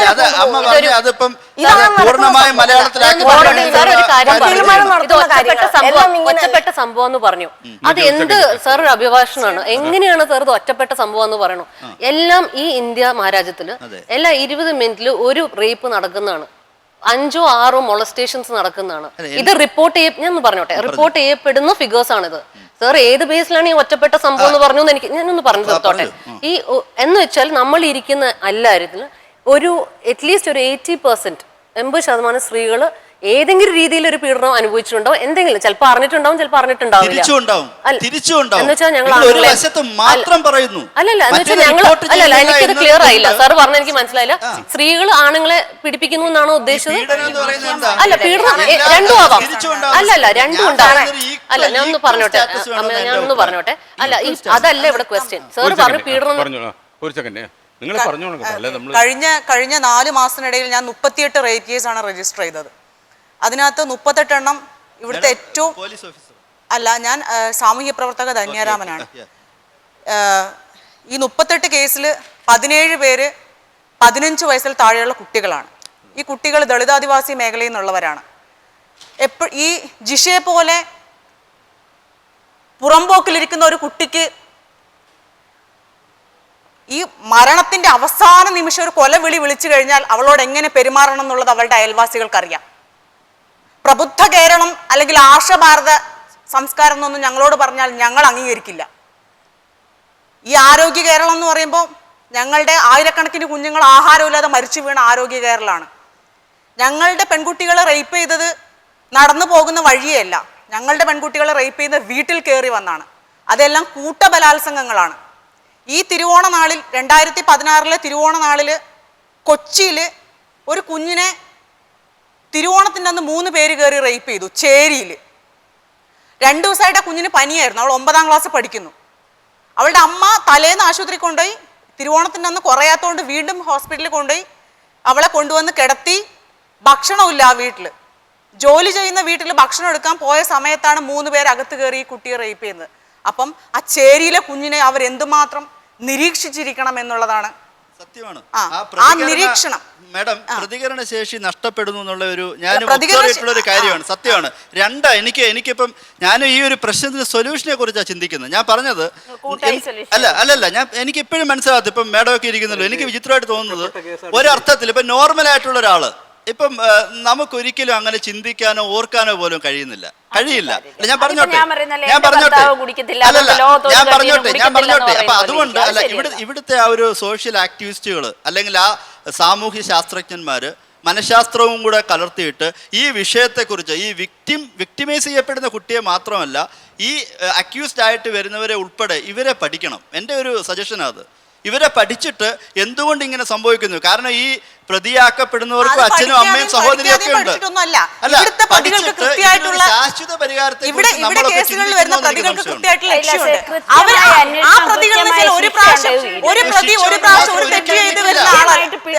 അയാൾ വീണ്ടും വീണ്ടും ആവർത്തിക്കപ്പെട്ട് തെറ്റിലേക്ക് വരുന്ന ഒരാളാണ്. അപ്പോഴും അയാളുടെ മനസ്സിൽ നിന്ന് മാറുന്നുണ്ടോ? ഒരു ശിക്ഷ കൊണ്ട് ഒരിക്കലും അല്ല, തോക്ക് ചൂണ്ടി കാണിച്ചുകൊണ്ട് ഒരിക്കലും ശാശ്വതമായ സമാധാനം പറ്റില്ല. സാധാരണക്കാരൻ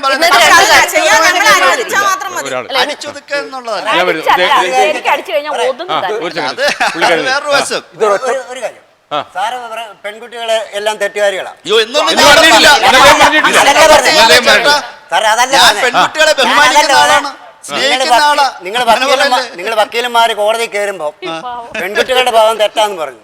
അയ്യോ, ഞാൻ അങ്ങനെ പറഞ്ഞില്ല ചേട്ടാ. പെൺകുട്ടി ശരിയാണെന്ന് ഞാൻ അനുഭവിച്ചത്. അല്ല, ഞാൻ പറഞ്ഞില്ല. അല്ല, നിങ്ങളുടെ വക്കീലന്മാര് നിങ്ങളെ കുറിച്ചല്ല. ചെയ്യുന്നില്ല, സാറൊന്നും ചെയ്തില്ല. വക്കീലന്മാർ ചെയ്യുന്ന പെൺകുട്ടികളെ എല്ലാം പ്രതികളാണ്.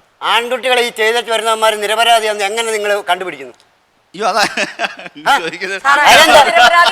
പെൺകുട്ടിയെ തെറ്റുകാരിയാക്കി ചിത്രീകരിക്കുന്നു. അതുകൊണ്ടാണ് ഞാൻ ചേട്ടൻ പറഞ്ഞോണ്ട് അങ്ങനെ നമുക്ക് ഒരു വക്കീല് വിചാരിച്ചാൽ അങ്ങനെ ചിത്രീകരിക്കാൻ പറ്റില്ല. മനസ്സിലായില്ലേ? തെളിവിന്റെ അടിസ്ഥാനത്തിൽ ഒരു കേസിന്റെ വിധി വരുമ്പോ അത് ഞാൻ പറയുന്നത് എനിക്ക് പറയാൻ പറ്റും. അങ്ങനെ ഗൾഫ് രാജ്യത്ത് ഒരു ഗൾഫ് രാജ്യത്ത് ഒരു സ്ത്രീകൾക്ക് ഒരു പ്രശ്നവുമില്ല. അത് തെറ്റാണ്, ധാരണയാണ്. ഒരു തെറ്റുമില്ല. പറയട്ടെ, നമ്മുടെ ഈ അടുത്തിടെ മരിച്ച തമിഴ്നാട്ടിലെ ജയലളിത മുഖ്യമന്ത്രി നമ്മുടെ കേരളത്തിൽ അല്ലാതെ ഒരുപാട് മന്ത്രിമാരും MLA മാരും ഒരുപാട് ആളുകളുണ്ട്. അവർക്ക് എന്തോരം ജനങ്ങളുണ്ട്. എന്തുകൊണ്ടത്? ആ സമയം മന്ത്രിക്ക് ജയലളിതയ്ക്ക് എത്ര കോടി ലക്ഷം ജനങ്ങളാണ് കരയുന്നത്. നിങ്ങൾ എല്ലാവരും ചാനലിലും ടി വിയിൽ കൂടി കണ്ടിട്ടുണ്ടോ. എന്തുകൊണ്ടത്? അവർക്ക് നല്ല സുരക്ഷിതം കൊടുത്തത് കൊണ്ട്, സ്ത്രീകൾക്കും പിറന്നു വീഴുന്ന കുഞ്ഞുങ്ങൾക്കും എല്ലാവർക്കും നല്ല സുരക്ഷിതം ഉണ്ട് ആ രാജ്യത്ത്. എന്തുകൊണ്ട് നമ്മുടെ കേരളത്തിലില്ല? കേരളത്തിൽ ഒരു കുട്ടിയെ പല പ്രാവശ്യം ആ ചേച്ചി പറഞ്ഞു ഗൾഫിലെ നിയമങ്ങൾ. അവിടെ ഒരു കൈ കൊണ്ട് എന്തെങ്കിലും ചെയ്താൽ ആ കൈ വെട്ടിക്കളയണം. ഇവിടെ പെണ്ണിനെ പിടിക്കാൻ വരുന്നവന്റെ കൈ വെട്ടിക്കളയും, അല്ലെങ്കിൽ റേപ്പ് ചെയ്യുന്നവന്റെ എവിടെ വെട്ടിക്കളയുന്ന വെച്ച് വെട്ടിക്കളയോ. അപ്പൊ കാര്യങ്ങളൊക്കെ അങ്ങനെ നല്ല ശിക്ഷ കൊടുക്കണം. അല്ലാതെ ജയിലിൽ തീറ്റി പോയിട്ട് കാര്യമില്ല. നല്ല ശിക്ഷ കൊടുക്കാൻ പേടിയില്ല. ഞാൻ പറയട്ടെ, അല്ല സാറേ ഞാൻ പറയട്ടെ, എന്റെ മകളെ കൊന്നു. അവൻ വരുമ്പോ ക്ഷീണിച്ച് കോലം കെട്ടവനാ. ഒരു കൊല ചെയ്തിട്ട് ആ കൊലയാളിക്ക് ചിക്കൻ ബിരിയാണി, കോഴി ബിരിയാണി, ചോറ്, സുഭിക്ഷിതമായ ഭക്ഷണം. ഒരു നിയമം സാറേ ഞാൻ പറയട്ടെ, സാറേ ഞാൻ പറയട്ടെ സാർ പറയട്ടെ, ഒരു നിയമമില്ല.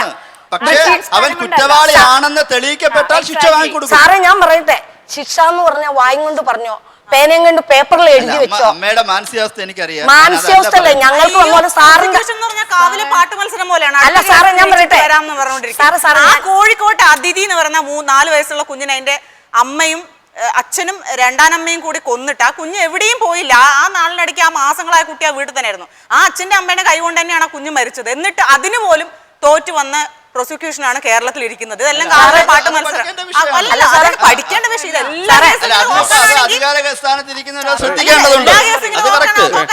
അല്ല സാറ് ഞാനൊന്ന് പറഞ്ഞ കേട്ടെ, ഈ കൊലയാളിനെ ഇത്രയും കാലം സംരക്ഷിച്ചു ജയിലിലിട്ട് എന്തിനു? ഒരു കൊല ചെയ്താൽ ഒരു പെൺകുട്ടികൾ കൊന്നു കഴിഞ്ഞാൽ അവനാ 1 മാസത്തിനുള്ളിൽ തെളിവെടുപ്പെടുത്ത് എനിക്കൊന്ന് മാത്രല്ല സാറേ മനസ്സിലാക്ക് സാറേ, എനിക്കൊന്ന് മാത്രമല്ല സാറിന്റെ ഒരു ഭാര്യനെ സാറിന്റെ ഒരു മകളെ കൊന്നാലും സാറിനും അത് അപ്പൊ ഈ നമ്മുടെ കേരളത്തില് ഏതൊരു പെൺകുട്ടിയെ കൊന്നു കഴിഞ്ഞാൽ 1 മാസം വരെ അവനെ തെളിവെടുപ്പിന് നിർത്താവുള്ളൂ. അത് കഴിഞ്ഞ് അവനെ തൂക്കിക്കൊല്ലാം. ഗൾഫ് രാജ്യത്ത് നടക്കുന്ന സംഭവം തന്നെ നമ്മുടെ കേരളത്തിലും ഡൽഹി റേപ്പ്, കൂട്ട റേപ്പ് കഴിഞ്ഞപ്പോ അങ്ങനെ ഒരു നിയമം വന്നില്ലായിരുന്നോ? പറയുന്നത് ഈ പീഡനത്തിനിരയാകുന്ന കുട്ടി വീണ്ടും വീണ്ടും പീഡിപ്പിക്കപ്പെടുന്ന ഒറ്റപ്പെട്ട കേസല്ല, ഇത് രാജ്യത്ത് മൊത്തം നടക്കുന്നുണ്ട്. ജസ്റ്റിസ് വർമ്മ ഊന്നി പറയുന്ന കാര്യം ഇതാണ്: പീഡിപ്പിക്കപ്പെടുന്ന വ്യക്തി വീണ്ടും പോലീസ് സ്റ്റേഷനിലും കോടതിയിലും പീഡിപ്പിക്കപ്പെടരുത്. അതിന് അദ്ദേഹം പറയുന്ന 2-3 കാര്യങ്ങളിൽ ഒന്ന്, ഈ വിത്തിൻ 1 ഇയർ, 1 വർഷത്തിനുള്ളിൽ വിചാരണയും ശിക്ഷയും കുട്ടികളുടെ കാര്യം പറഞ്ഞു. കുട്ടികളുടെ കാര്യം പോക്സോ ഊന്നി പറയുന്നത് ഇപ്പൊ പറഞ്ഞതാണ്. ഇവിടെ ശാരിയുടെ അച്ഛൻ പറഞ്ഞതുപോലെ ഈ പറയുന്ന ഈ കോടതിയില് വീണ്ടും അവള് അവമാനിക്കപ്പെടുന്ന ഒരു അവസ്ഥ ഉണ്ടാകരുതെന്നാണ്. പക്ഷെ ഇവിടെ ഇപ്പൊ കേരളത്തില് 1 വർഷത്തിനുള്ളിൽ വിചാരണ പൂർത്തിയാക്കി ശിക്ഷ വിധിക്കണമെന്നാണ്. പക്ഷെ കേരളത്തിൽ ഇപ്പോഴത്തെ അവസ്ഥയിൽ 2025 ആയാൽ പോലും ഇവിടുത്തെ കേസുകൾ വിചാരണ പൂർത്തിയാക്കും. 2025 ആയാൽ ഒരിടത്തും ഈ പറയുന്ന അല്ല ഇവിടെ സാറേ ഇപ്പൊ നടക്കുന്നത് 15-16 വയസ്സാകുമ്പോൾ പീഡിപ്പിക്കപ്പെടുന്ന ഒരു കുട്ടി 35-36 വയസ്സായി കഴിയുമ്പോൾ എനിക്ക് പറ്റിയതുപോലെയാണ്. അവിടെ എന്താണ് കേസ് നടത്തിയേക്കണേ, എങ്ങനെയാണ് കേസ്, എങ്ങനെയാണ് സംസാരിച്ചേക്കണേ? എന്റെ കുട്ടീനെ അവൻ അരിവാള് കൊണ്ട് വെട്ടിക്കൊന്നു, അല്ലെങ്കിൽ എന്റെ കുട്ടിയെ ചുറ്റിക്കടിച്ചു കൊന്നു. അത് ഏത് രീതി കൊന്നു ഇംഗ്ലീഷിൽ പറഞ്ഞാൽ മനസ്സിലാവൂല. സൗമ്യയുടെ അമ്മയ്ക്കും അത് തന്നെ പറ്റിയിരിക്കണേ. ഏത് രീതിയിലാണ് ആ കോടതിയിൽ കേസ് നടന്നേക്കണേന്ന് ചിലപ്പോൾ ഇംഗ്ലീഷ് ആയിരിക്കും. ഇംഗ്ലീഷ് കേസുകൾ ഇങ്ങനെ കോടതിയിൽ നടത്തുന്ന വിചാരണ സമയത്ത് ശ്രദ്ധിക്കേണ്ട കാര്യമാണ്. മലയാളം സംസാരിക്കണം. ജനങ്ങൾക്ക് ഇത്രയും പോലെ ഓഡിയൻസ് ഇരിക്കുന്ന പോലെ എല്ലാ ആളുകളും ഉണ്ടാവും. ഞാൻ മനസ്സിലാക്കിയെടുത്തോളം അമ്മ ഈ ഇത്തരം കേസുകളുടെ വിചാരണ ഒരു സ്ത്രീകളും മരിക്കുന്നില്ല. തമിഴ്നാട്ടിലുള്ള ഒരു സ്ത്രീകളും മരിക്കുന്നില്ല. ഗൾഫ് രാജ്യത്ത് ഒരു സ്ത്രീകളും അപൂർവം മരിച്ചു കേൾക്കണം. പക്ഷെ സാർ ഒരു കാര്യം കേക്ക്, ഞാൻ പറയുന്നത് സാർ മനസ്സിലാക്കി. നമ്മുടെ ഈ കേരളത്തിൽ ഇന്ത്യന്റെ മക്കൾ എന്ന് പറയുന്നുണ്ട്. ഇന്ത്യന്റെ മക്കൾക്ക് എന്ത് ചെയ്തു കൊടുത്തിട്ടുണ്ട്? എന്ത് നീതി നടപ്പിലാക്കിയിട്ടുണ്ട് ഇവര്? എത്ര പെൺകുട്ടികൾ മരിക്കുന്നു, എത്ര പിള്ളേരെ കൊന്നു ഒതുക്കുന്നു. അതിന് പരിഹാരം ഉണ്ടാവണമെന്നാണ് ഞാൻ പറഞ്ഞത്. ശാശ്വതമായ ഒരു പരിഹാരം ഉണ്ടാവും. ഒരു സെക്കൻഡ്, ഈ കേസ് 12 കൊല്ലം എടുത്തോ? കവിയൂരിലെ കേസ് കിളിരൂർ കേസ്. ഈ കിളിരൂർ കേസ് 12 കൊല്ലം എടുത്തു. ഇപ്പൊ അതിന്റെ അവസ്ഥ എന്തോ, എവിടെയാണ് നിൽക്കുന്നത്? ഇപ്പം പ്രതികളെ 10 വർഷത്തേക്ക് വീതം ശിക്ഷിച്ച് 23-ാമത്തെ ദിവസം ഈ പ്രതികളെല്ലാം ഹൈക്കോടതി പോയി ജാമ്യം കിട്ടി. എല്ലാവരും സുഖമായിട്ട് പുറത്ത് ഇതാണ് ഞാൻ പറഞ്ഞ ഇംഗ്ലീഷ് സംസാരിക്കുന്നതുകൊണ്ടാണ് കേസ് നടത്തുന്ന. മലയാളത്തിൽ സംസാരിച്ച കേസുകൾ നടത്തി ജനങ്ങൾക്ക് മുഴുവൻ അറിയണം എന്താണ്, എങ്ങനെയാണ് ആ സംഭവം നടന്നത്. ഒരു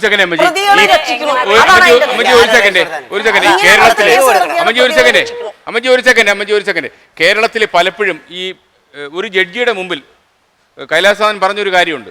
ജഡ്ജിയുടെ മുമ്പിൽ വാദിയും പ്രതിയും അവർക്ക് വേണ്ടി അഭിഭാഷകർ വാദിക്കുമ്പോൾ നീതിയുടെ ഭാഗത്ത് നിൽക്കണമെന്ന് അദ്ദേഹത്തിന് മനസ്സിൽ ആഗ്രഹം ഉണ്ടെങ്കിലും ഈ തെളിവുകളുടെ അടിസ്ഥാനത്തിൽ ശിക്ഷിക്കാൻ പറ്റും. അതൊരു ഫാക്റ്റാണ്. കാര്യം നമുക്ക് അങ്ങനെ ജുഡീഷ്യൽ സംവിധാനമാണ് ഉള്ളത്. നമുക്ക് ഗൾഫ് രാജ്യങ്ങളോട്ടോ മറ്റൊരു രാജ്യമായിട്ടോ അത് താരതമ്യപ്പെടുത്താൻ പറ്റത്തില്ല. അവിടെ പോലും തെളിവ് നിയമത്തിൻ്റെയൊക്കെ അടിസ്ഥാനത്തിൽ തന്നെയാണ് കാര്യങ്ങൾ പോകുന്നത്. ഇന്ത്യൻ എവിഡൻസ് ആക്റ്റാണ് ഇതിന് ബേസിസ് ആയിട്ട് പ്രവർത്തിക്കുന്നത്. അപ്പോൾ അങ്ങനെയുള്ളൊരു സാഹചര്യത്തിൽ ഇപ്പം നമ്മുടെ ഈ സൗമ്യ വധക്കേസിൽ സുപ്രീം കോടതി പോയി ഉണ്ടായ ഗോവിന്ദസ്വാമി രക്ഷപ്പെട്ടില്ല. അദ്ദേഹം ജയിലിലായിരിക്കും. എന്നാൽ പോലും വധശിക്ഷയിൽ നിന്ന് അദ്ദേഹം ഊരി വന്നത് ആൾക്കാരുടെ കണ്ണ് തുറപ്പിച്ചൊരു സംഭവം. അതിലും പലപ്പോഴും പ്രോസിക്യൂഷൻ്റെ അപാകതകൾ അവിടെ ചൂണ്ടിക്കാണിച്ചു. അവർ കേസ് അന്വേഷണം നടക്കുമ്പോൾ പലപ്പോഴും CBI അന്വേഷണ രീതി വരുമ്പോൾ സാധാരണ കേസ് നടത്തുമ്പോൾ അവരതിൻ്റെ ടുവേഴ്സ് എൻഡ് ആവുമ്പോൾ ഒരു കേസ് ഫ്രെയിം ചെയ്യേണ്ട അവസ്ഥ വരുന്ന സമയത്ത് അവർ ഒരു ഇരുത്തം വന്ന അഭിഭാഷകന് ഉപദേശം തേടാറുണ്ട്. കാരണം ഈ കേസ് സീക്വൻസായിട്ട് ഡെവലപ്പ് ചെയ്യുമ്പോൾ തള്ളിപ്പോകുമെന്ന് അറിയാൻ വേണ്ടി. പക്ഷേ കേരള പോലീസിൽ അങ്ങനെ ഉണ്ടാകുന്നുണ്ടോ എന്ന് എനിക്ക് സംശയമുണ്ട്. എൻ്റെ സംശയം ന്യായമാണോ? അല്ല, ന്യായമല്ലേ. ഈ ശാരിയുടെ കേസ് ശരിക്കും നമ്മുടെ കേരള പോലീസ് അവർ എത്ര ദിവസം ഇരുന്ന് അധ്വാനിച്ച് ശരിക്കും അവര് അന്വേഷിച്ച് കേസ് തെളിച്ചു. ഇത് സുപ്രീം കോടതി പോയിട്ടാണ് അത് അവനെ ഇങ്ങനെ കൊലക്കേസ് മാറ്റിയത്. അപ്പം ഞാനിപ്പം പറയുന്നത് എത്ര കൊലപാതകളായാലും അവന് കുറെ കാശുണ്ട്, വാദിക്കാൻ ഒരു അഡ്വക്കേറ്റ് ഉണ്ട് എങ്കിൽ അവൻ രക്ഷപ്പെട്ടു പോവുക. പോലീസ് അത് അങ്ങനെയാണ് ഇപ്പം ചെയ്യുന്നത്. പോലീസുകാർ അവർ ഈ കേസിന് ഒത്തിരി കഷ്ടപ്പെട്ട ഓഫീസേഴ്സും എല്ലാം ചെയ്ത കാര്യങ്ങൾ അതെനിക്കറിയാം. അവർക്ക് തന്നെ സങ്കടം വന്നു. ഇവനെ ശിക്ഷയിൽ നിന്ന് കൊലക്കയറിൽ നിന്ന് ഇവനെ വിടുവിച്ചതിന് ഞങ്ങളുടെ ഓഫീസേഴ്സ് കേരള പോലീസിൽ എല്ലാവർക്കും അത് ഭയങ്കരമായ ഒരു വേദന ഉളവാക്കിയ ഒരു സംഗതിയാണ്. അത് പ്രകടമായ അനീതിയല്ലേ നടന്നത്. മെയ് 28 മരിച്ച കുട്ടി ഏപ്രിൽ 2-ാം തീയതി ആണ് പത്രവാർത്ത വന്നത് പുറത്തു വരുന്നത്. ആദ്യമൊക്കെ വന്നപ്പോൾ മരിച്ച നിലയിൽ കാണപ്പെട്ടു എന്നാണ് വാർത്ത വന്നത്. ഈ വാർത്ത വന്ന സമയത്തും പോലീസുകാർ പോയി മഹസർ തയ്യാറാക്കുകയാണ്. പിന്നീട് നമ്മൾ പത്രത്തിൽ വായിച്ച 38 മുറിവ് ശരീരത്തിലുണ്ടായിരുന്നതാണ്. ജനനേന്ദ്രിയം ഒരു മൂർച്ചയുള്ള ആയുധം കൊണ്ട് മുറിഞ്ഞു എന്നാണ്. ഇതൊക്കെ കണ്ടിട്ടും ഇത്ര ഗൗരവമുള്ള വിഷയമായിട്ടും എന്തുകൊണ്ടാണ് പോലീസ് ഇത് റിപ്പോർട്ട് ചെയ്യാത്തത്? ആ റിപ്പോർട്ട് ചെയ്യാത്ത പോലീസിന്റെ പേരിൽ ഇത്ര മാസം കഴിഞ്ഞിട്ടും എന്തെങ്കിലും നടപടി എടുത്തോ എന്ന് മാത്രമല്ല, അതുമായി ബന്ധപ്പെട്ട എല്ലാ കേസിലും യോഗ്യതയില്ലാത്തവരാണ് പോസ്റ്റ്മോർട്ടം നടത്തിയത്. പോസ്റ്റ്മോർട്ടം കഴിഞ്ഞതിന് ശേഷം രാത്രി, അതായത് മറവ് ചെയ്യാൻ പറ്റാത്ത സമയത്താണ് ഈ 6 മണിക്ക് ശേഷം മറവ് ചെയ്യാൻ തടസ്സമുണ്ടല്ലോ, ആ നിയമവും ലംഘിച്ചുകൊണ്ടാണ് മറവിയല്ല ദഹിപ്പിച്ചു കളഞ്ഞത്. ഇതെല്ലാം കഴിഞ്ഞ്, അതായത് ഇതുമായി ബന്ധപ്പെട്ട മുഴുവൻ തെളിവുകളും പൂർണ്ണമായി നശിപ്പിച്ചതിന് ശേഷമാണ് മെയ് 2-ാം തീയതിയാണ് വാർത്ത പുറത്തു വരുന്നത്.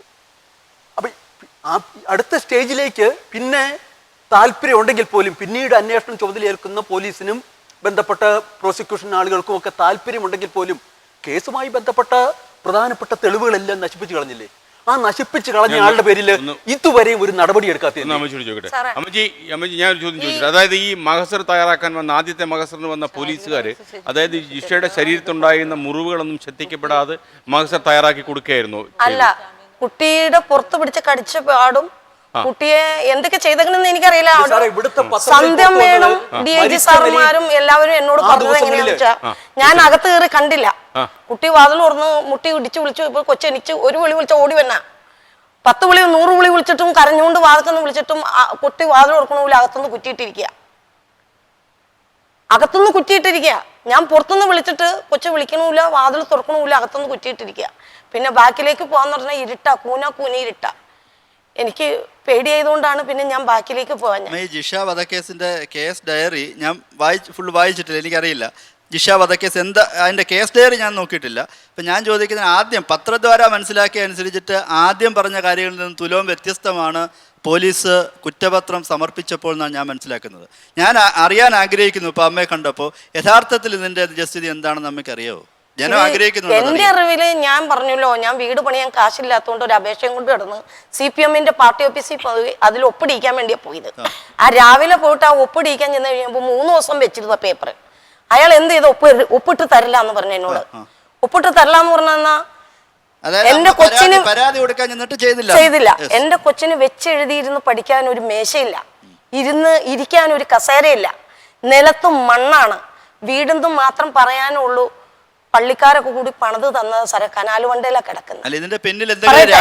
അതുപോലെ ഒരു വീട് ഗതിയില്ലാതെ അത്ര ബുദ്ധിമുട്ടി കിടന്നിരുന്ന് BA MA LLB വരെയും അതുപോലെ തന്നെ SI സെലക്ഷന്റെ പരീക്ഷ എഴുതിയിട്ട് ഹോൾ ടിക്കറ്റും ഫോട്ടോസും വെച്ചാണ് പരീക്ഷയൊക്കെ കഴിഞ്ഞത്.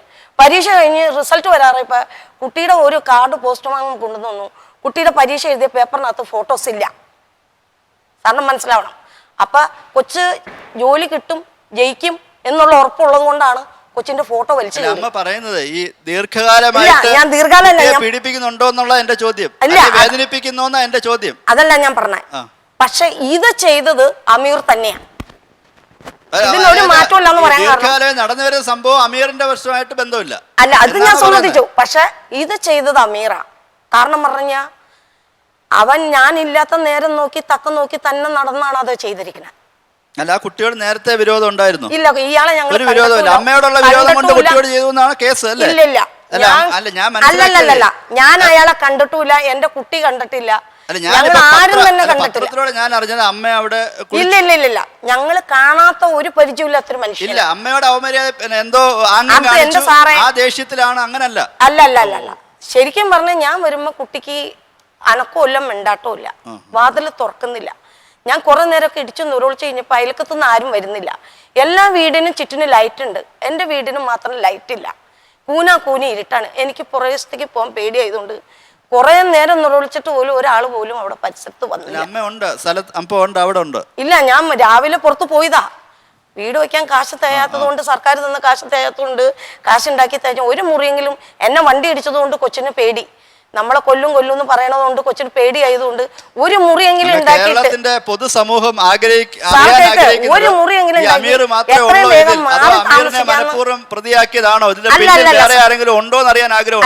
കാര്യം പത്രത്തിലൂടെ വായിക്കുമ്പോൾ സാറ് കേക്ക്, ഞാൻ ഒരു മുറിയെങ്കിലും പണിത് എത്രയും വേഗം മാറി താമസിക്കാൻ അമ്മയെന്നും പറഞ്ഞു എന്റെ കൊച്ചെന്നോട് കരയുക. അതിനു വേണ്ടിയാണ് ഈ അപേക്ഷ എഴുതിക്കൊണ്ട് പോയത്. അത് ഒരു സ്ഥലത്തില്ലുമ്പോ ഒപ്പിടൂല, ഒരു സ്ഥലത്തില്ലുമ്പോ അവർ അംഗീകരിക്കൂല. കുട്ടിക്ക് അച്ഛൻ്റെ വീട്ടിൽ കൃഷിയും ജീവിക്കാൻ ചുറ്റുപാട് സൗകര്യമുള്ള വീട്ടിൽ കുട്ടികളുടെ വീതം കൊടുക്കുക. അച്ഛൻ കുടിയനായതുകൊണ്ട് അച്ഛന് കൊടുക്കൂലെന്ന് തന്തയും തള്ളയും പറഞ്ഞിട്ട് ഇന്ന് വരെയും അത് 10 പൈസ കൊടുത്തില്ല. എന്നിട്ടും ഞാൻ അതിനു വേണ്ടി കെഞ്ചി ചെന്നു. നിങ്ങൾ ആ തരുവാണെങ്കിൽ എൻ്റെ കൊച്ചിനും എനിക്കൊരു വീട് വെച്ച് എൻ്റെ കൊച്ചിൻ്റെ സുരക്ഷിതമായിട്ട് കയറി കിടക്കാലോ, പേടിക്കാണ്ട്. എന്നിട്ടും കെട്ടിൻ്റെ വീട്ടുകാരോ കെട്ടിയവനോ ആരും സമ്മതിച്ച് തയ്യാറായില്ല. 10 പൈസക്ക് നിവൃത്തിയില്ലാഞ്ഞിട്ട് പിന്നെ ഞാൻ പല സ്ഥലത്തും പോയി അപേക്ഷയും കൊണ്ട് ഒപ്പിടാൻ പോയി. ലാസ്റ്റ് പോയത് എൻ്റെ വീട്ടിലാണ്. എൻ്റെ നാട്ടിൽ പഞ്ചായത്തിൻ്റെ വാർഡ് മെമ്പറെ പോയി കണ്ട്, എന്നാൽ ചേച്ചി നാളെ വാന്നും പറഞ്ഞ് നാളെ ഒപ്പിട്ട് തരാം. ഈ ചെറിയ വെള്ള പേപ്പറിൽ എഴുതിയോണ്ട് കാര്യമില്ല, പഞ്ചായത്തിൻ്റെ അപേക്ഷയുണ്ട്, ആ ലെറ്റർ പാഡിൽ എഴുതി ഒപ്പിട്ട് ചേച്ചിക്ക് തരാൻ ആരെങ്കിലും സഹായിക്കും എന്ന് പറഞ്ഞ് ഞാൻ പോന്ന് എൻ്റെ വീട്ടിൽ സന്തോഷമായിട്ട്. അടുത്ത് അവിടെ ഒരു പ്രാന്തങ്കോലം എന്ന് പറഞ്ഞാൽ അല്ലപ്പുറം സ്ഥലമുണ്ട്. ആ സിറ്റി ചെറുപ്പത്തിൽ ഒരു 10 വയസ്സ് പ്രായം തുടങ്ങി അവിടെ വാടകയ്ക്ക് താമസിച്ചു. അമ്മയുടെ ആങ്ങളമാരാണ് ഞങ്ങളെ നോക്കി. എനിക്ക് അച്ഛനില്ല, ഞങ്ങൾ 4 മക്കളാണ്. അപ്പം അന്നൊക്കെ ഞങ്ങൾ വാടകയ്ക്ക് താമസമുണ്ട്. ആ ഏരിയ ഒരുപാട് ഫ്ലൈഡ് കമ്പനിയും വീടുകളും നല്ല ആസ്തിയുള്ളവരുണ്ട്. കൈ നീട്ടി സാറേ, എന്താന്ന് വെച്ചാൽ വേറെ നിവൃത്തിയില്ലാഞ്ഞിട്ടാ കൈ നീട്ടി. മുതൽ ചുറ്റുപാടുള്ളവർക്ക് അത് എൻ്റെ വിഷമം മനസ്സിലാവില്ല. കയറി കിടക്കാൻ വലിയ അത്ഭുതമായിട്ട് തോന്നുന്നു. ജിഷ മരിച്ചിട്ട് ഇപ്പോൾ 7 മാസം പിന്നിട്ടിട്ട് ഇപ്പോഴും കനാൽക്കരയിലും താമസിക്കുന്ന, ഭൂമിയില്ലാതെ അല്ലെങ്കിൽ വീടില്ലാതെ താമസിക്കുന്ന ആളുകൾ. തിരുവനന്തപുരം നഗരത്തിൽ തന്നെ 3300ഓളം കുടുംബങ്ങൾ നാറുന്ന കനാൽ സൈഡിൽ ഇങ്ങനെ ചെറിയ ഒറ്റമുറി ഷെഡിൽ താമസിക്കുന്നുണ്ട്. കഴിഞ്ഞ 3 ദിവസമായിട്ട് ഞാൻ അവരുടെ കൂടെ രാത്രി ആ കുട്ടികളുടെ കൂടെ പോയി താമസിച്ചു. എന്തുകൊണ്ടെന്ന് അവർക്ക് കുറേ പേർക്ക് ഒന്നുകിൽ അച്ഛനില്ല, ഒന്നുകിൽ അമ്മയില്ല, അല്ലെങ്കിൽ ആ കനാലിൽ വെള്ളം പോകുന്ന സമയത്ത് അവരുടെ അമ്മ ഇങ്ങനെ ഒഴുകി മരിച്ചു പോകുന്നത് കണ്ടുകൊണ്ട് നിന്ന കുഞ്ഞുങ്ങൾ. കുട്ടികൾ ടോയ്ലറ്റ് ഇല്ല. 10 ഷെഡിന് അപ്പുറത്ത്. ഞാൻ അവിടെ രാത്രി ഇവർ ഈ കഞ്ചാവ് അടിച്ച് വരുന്നവർ രാത്രിയാകുമ്പോൾ ഈ ഷെഡിനൊന്നും വാതിലില്ല. അപ്പൊ അവർ വന്ന് കുഞ്ഞുങ്ങളോട് പറയും ഇറങ്ങി വാ എന്ന് പറയും. ഇത് പേടിച്ചിട്ട് ഞാൻ 3 ദിവസം അവരുടെ കൂടെ പോയി താമസിച്ചു പോലീസുകാരെയും കൊണ്ട്. ആ 10 വീടിനപ്പുറത്ത് ആരുടെയെങ്കിലും മറച്ച ഒരു ടോയ്ലറ്റ് ഉണ്ടാവും. എന്നിട്ട് ഇവർക്ക് രാത്രി മൂത്ര ശങ്ക വന്നു കഴിഞ്ഞാൽ ഇവർ പുറത്തിറങ്ങിയില്ല, അല്ലെങ്കിൽ ഇവർ വെള്ളം പോലും കുടിക്കാൻ ഇവർക്ക് പേടിയാണ്. അതാണ് കേരളത്തിൽ ഊതിപ്പെരിപ്പിച്ച കണക്കുകളാ പറയുന്നത്. അത് സത്യമാണ്. ഊതിപ്പെരിപ്പിച്ച കണക്കുകൾ 30 പിന്നെ അതായത് നമ്മുടെ അടിസ്ഥാന സൗകര്യങ്ങൾക്ക് വേണ്ടി പൊറുതി മുട്ടുന്ന അനവധി ആൾക്കാരുണ്ടെന്ന് 30 ലക്ഷം കുടുംബങ്ങൾ ഇന്നും ഭൂമി ഇല്ലാത്തവരുണ്ട്. അതേ സ്ഥാനത്ത് കഴിഞ്ഞ സർക്കാർ വന്നപ്പോൾ 92,500 ഏക്കർ ഭൂമിയാണ് ഇവിടുത്തെ ക്രിസ്ത്യൻ കുടിയേറ്റക്കാർ അല്ല ക്രിസ്ത്യൻ സഭയ്ക്ക് എഴുതി കൊടുത്തത്. ആ സ്ഥാനം നോക്കുമ്പോൾ ഞങ്ങളുടെ ആളുകൾ ഭൂമി ഇല്ലാതെ ഇപ്പോഴും നരകിക്കുന്നു. എന്ത് ജീവിതമാണ് ഇവരാരും കോളനികളിൽ താമസിക്കുന്നത്? ഇവിടുത്തെ രാഷ്ട്രീയക്കാരന്റെ ഇവിടുത്തെ മന്ത്രിമാരുടെ മക്കൾ കോളനികളിൽ താമസിക്കാത്തടത്തോളം കാലം ഇതൊന്നും അവർക്ക് മനസ്സിലാവില്ല. ശക്തമായ ഒരു മൂവ്മെന്റ് ഉണ്ടാകുന്ന കണക്കുകളെല്ലാം കടലാസാണ്. എത്രയോ ബിൽഡിങ് എത്ര വില ലക്ഷങ്ങൾ കൊടുത്ത് ഓരോ മുക്കിലും മൂലയിലും കാട്ടിലും വലിയ വലിയ വമ്പന്മാരുടെ സ്ഥാപനങ്ങളിൽ വെറുതെ പണിതിട്ട് ഇടിച്ചു പൊളിച്ചു കളയുന്നുണ്ട്. അതെ അതെ അതെ അമ്മച്ചി, വക്കീൽ ചോദിച്ചൊരു ചോദ്യം ഉണ്ടല്ലോ, അതായത് ഈ അമീർ അല്ലാതെ ആരെങ്കിലും ഇതിൽ പ്രതിയായിട്ടുണ്ടോ അമ്മയ്ക്ക് സംശയം? ഇല്ല, അങ്ങനെ ഒരു സംശയം ഒന്നും പറയാൻ എനിക്കില്ല. കാരണം അമീറിന്റേതാണ് DNA തെളിവും എന്റെ കൊച്ച് അവന്റെ വിരലെ എതിരായിട്ടൊന്നും പറഞ്ഞിട്ടില്ല. ഞാൻ ചോദിച്ചോട്ടെ, ഞാൻ പത്രത്തിലൂടെ ഈ വിഷയം വായിച്ചു മനസ്സിലാക്കിയതനുസരിച്ച് ശരിക്കും പറഞ്ഞ സാറേ ഞാൻ കണ്ടിട്ടില്ല സംഭവം.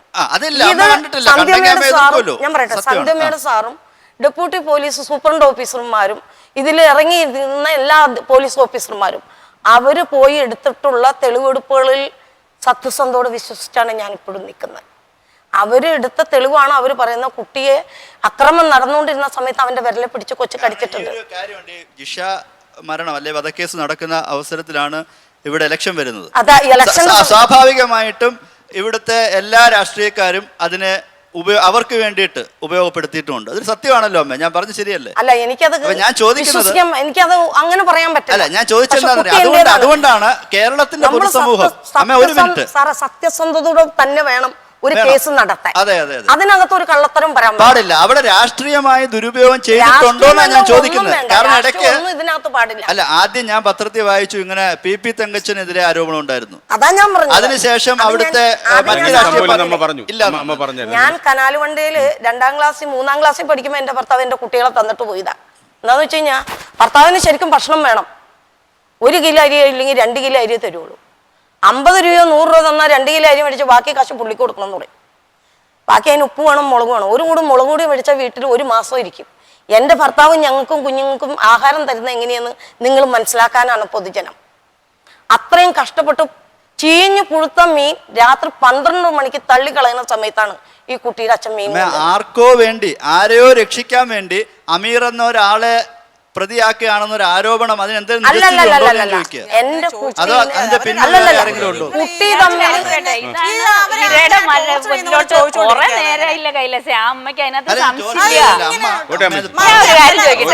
ഇവിടെ നീതിക്ക് വേണ്ടി ശാരിയുടെ അച്ഛനുണ്ട്, ശാരിയുടെ അച്ഛനോട് കൃത്യമായിട്ട് പറയുന്നുണ്ട്. അല്ല, നമ്മളെ മക്കൾക്ക് ഇങ്ങനെ സംഭവിക്കാത്തടത്തോളം മറ്റുള്ളവരുടെ അടുത്ത് കുത്തി ചോദിക്കാൻ വലിയ താല്പര്യമായിരിക്കും. ഞാൻ അങ്ങനെ അതിലേക്ക് അങ്ങോട്ട് പോകണ്ട. യഥാർത്ഥത്തില് അതല്ല, എന്തായാലും സത്യസന്ധോടെ കേസ് നടക്കും. അതാ ചോദിച്ചല്ല ചേട്ടാ, ഞാൻ ചോദിച്ച സത്യം അറിയാനാ. ഞാനൊരു അഭിഭാഷകൻ എന്നതിനേക്കാൾ ഉപരി ഈ വിഷയത്തെ ഗൗരവപൂർവ്വം സമീപിക്കുന്ന ഒരു സാധാരണക്കാരനാണ്.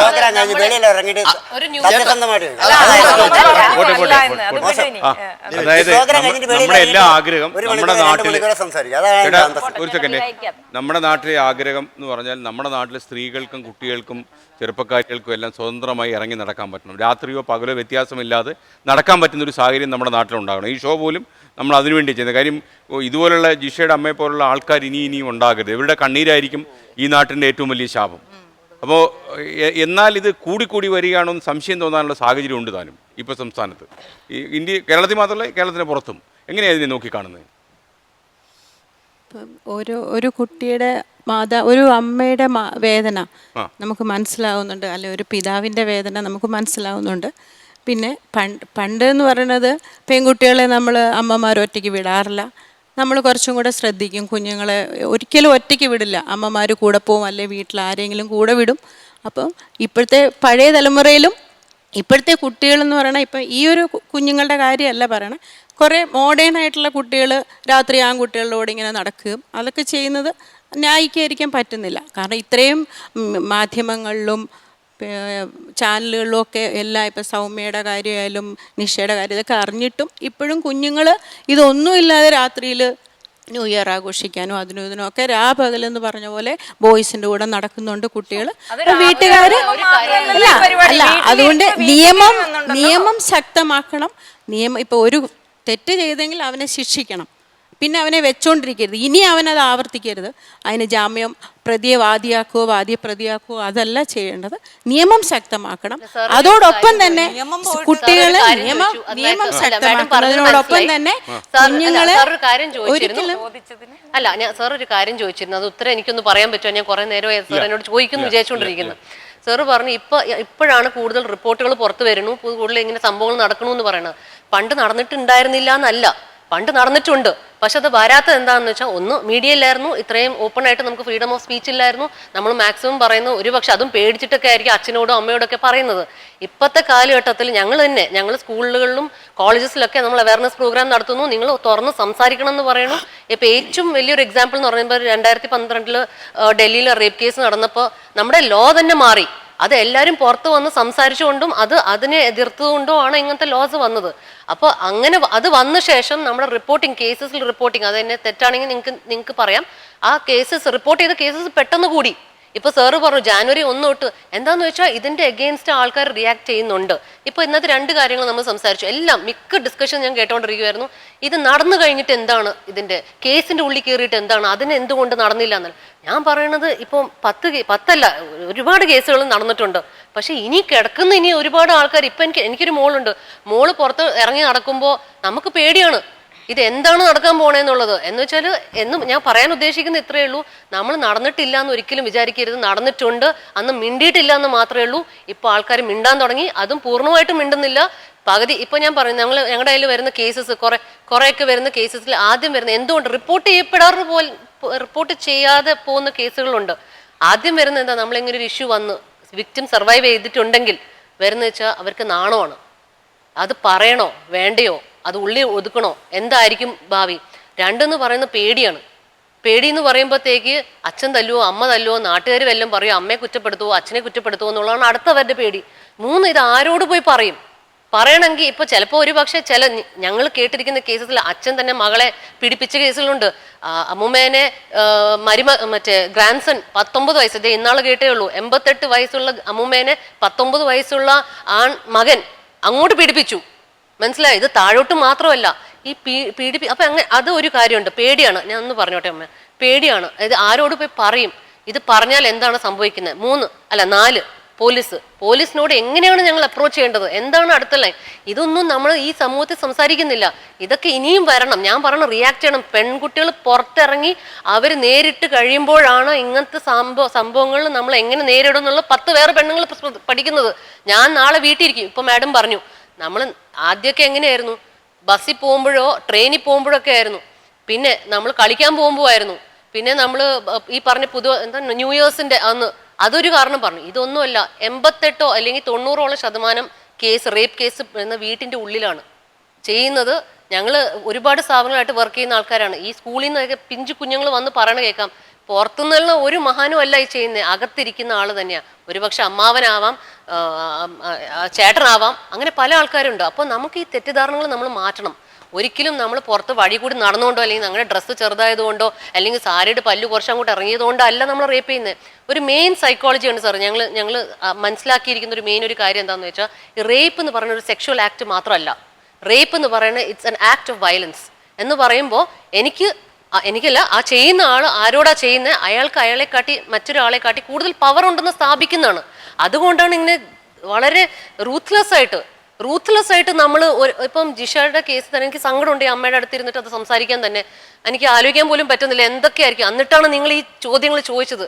അതെനിക്ക് പറയാൻ ആയിക്കോട്ടെ, ഞാൻ ജസ്റ്റ് എനിക്കത് കേൾക്കാൻ പോലും എനിക്കൊരു ആ അമ്മയുടെ ഒരു കാര്യം അത് എങ്ങനെ ഇത്ര ഒരു പബ്ലിക് അത് ഞങ്ങൾ ഈ അടുത്ത് നമ്മൾ ഈ ഇങ്ങനത്തെ സിറ്റുവേഷൻസ് നമ്മൾ പെരുമാറുമ്പോഴാണ് അതിന്റെ ഒരു നമുക്ക് തന്നെ അത് ഫീൽ ചെയ്ത് തുടങ്ങുന്നത്. ഇത് പ്രശ്നം വരും. നമ്മൾ ഈ ന്യൂസ് പേപ്പറിൽ സെൻസേഷണലൈസ് ചെയ്യുന്ന ന്യൂസുകൾ കാണുമ്പോൾ നമുക്കിത് കൊള്ളുന്നില്ല. നമ്മൾ വിചാരിക്കുന്നത് ഇത് എവിടെയോ നടന്നു ഈ കാര്യം, നമുക്ക് കൊള്ളുന്നില്ല. പക്ഷെ നമ്മളിത് അടുത്തുകൂടി ഇന്ന് സംസാരിച്ച് അല്ലെങ്കിൽ ഇവരെ അടുത്ത് ഇടപെടുമ്പോഴാണ് നമുക്കിതിന്റെ എന്താ പറയണ അതിന്റെ ഡെപ്ത് മനസ്സിലാക്കാൻ പറ്റുന്നത്.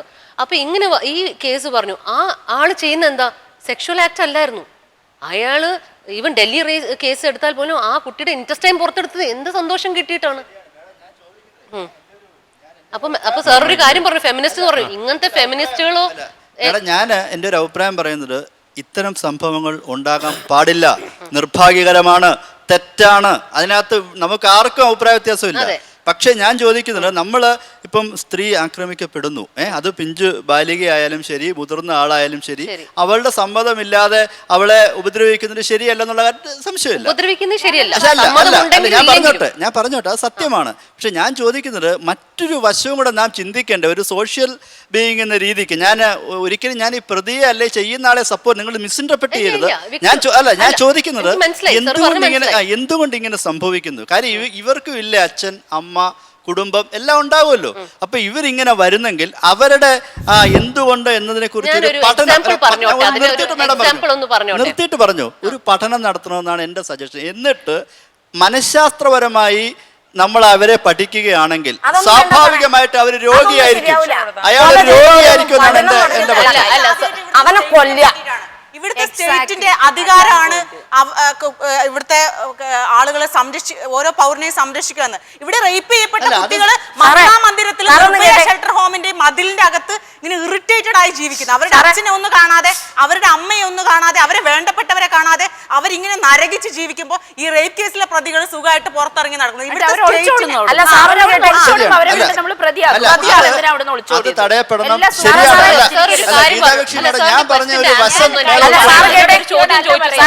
സമൂഹത്തോടാണ് ഞാൻ ഒരു കാര്യം ചോദിച്ചോട്ടെ, ഒരു മിനിറ്റ്.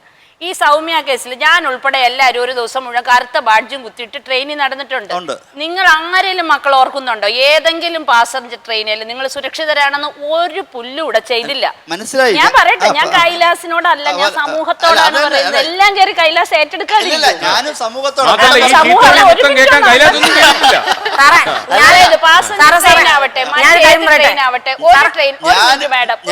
സമൂഹത്തോടാ പറയുന്നത്. കൈലാസ് സമൂഹം നടങ്ങ്.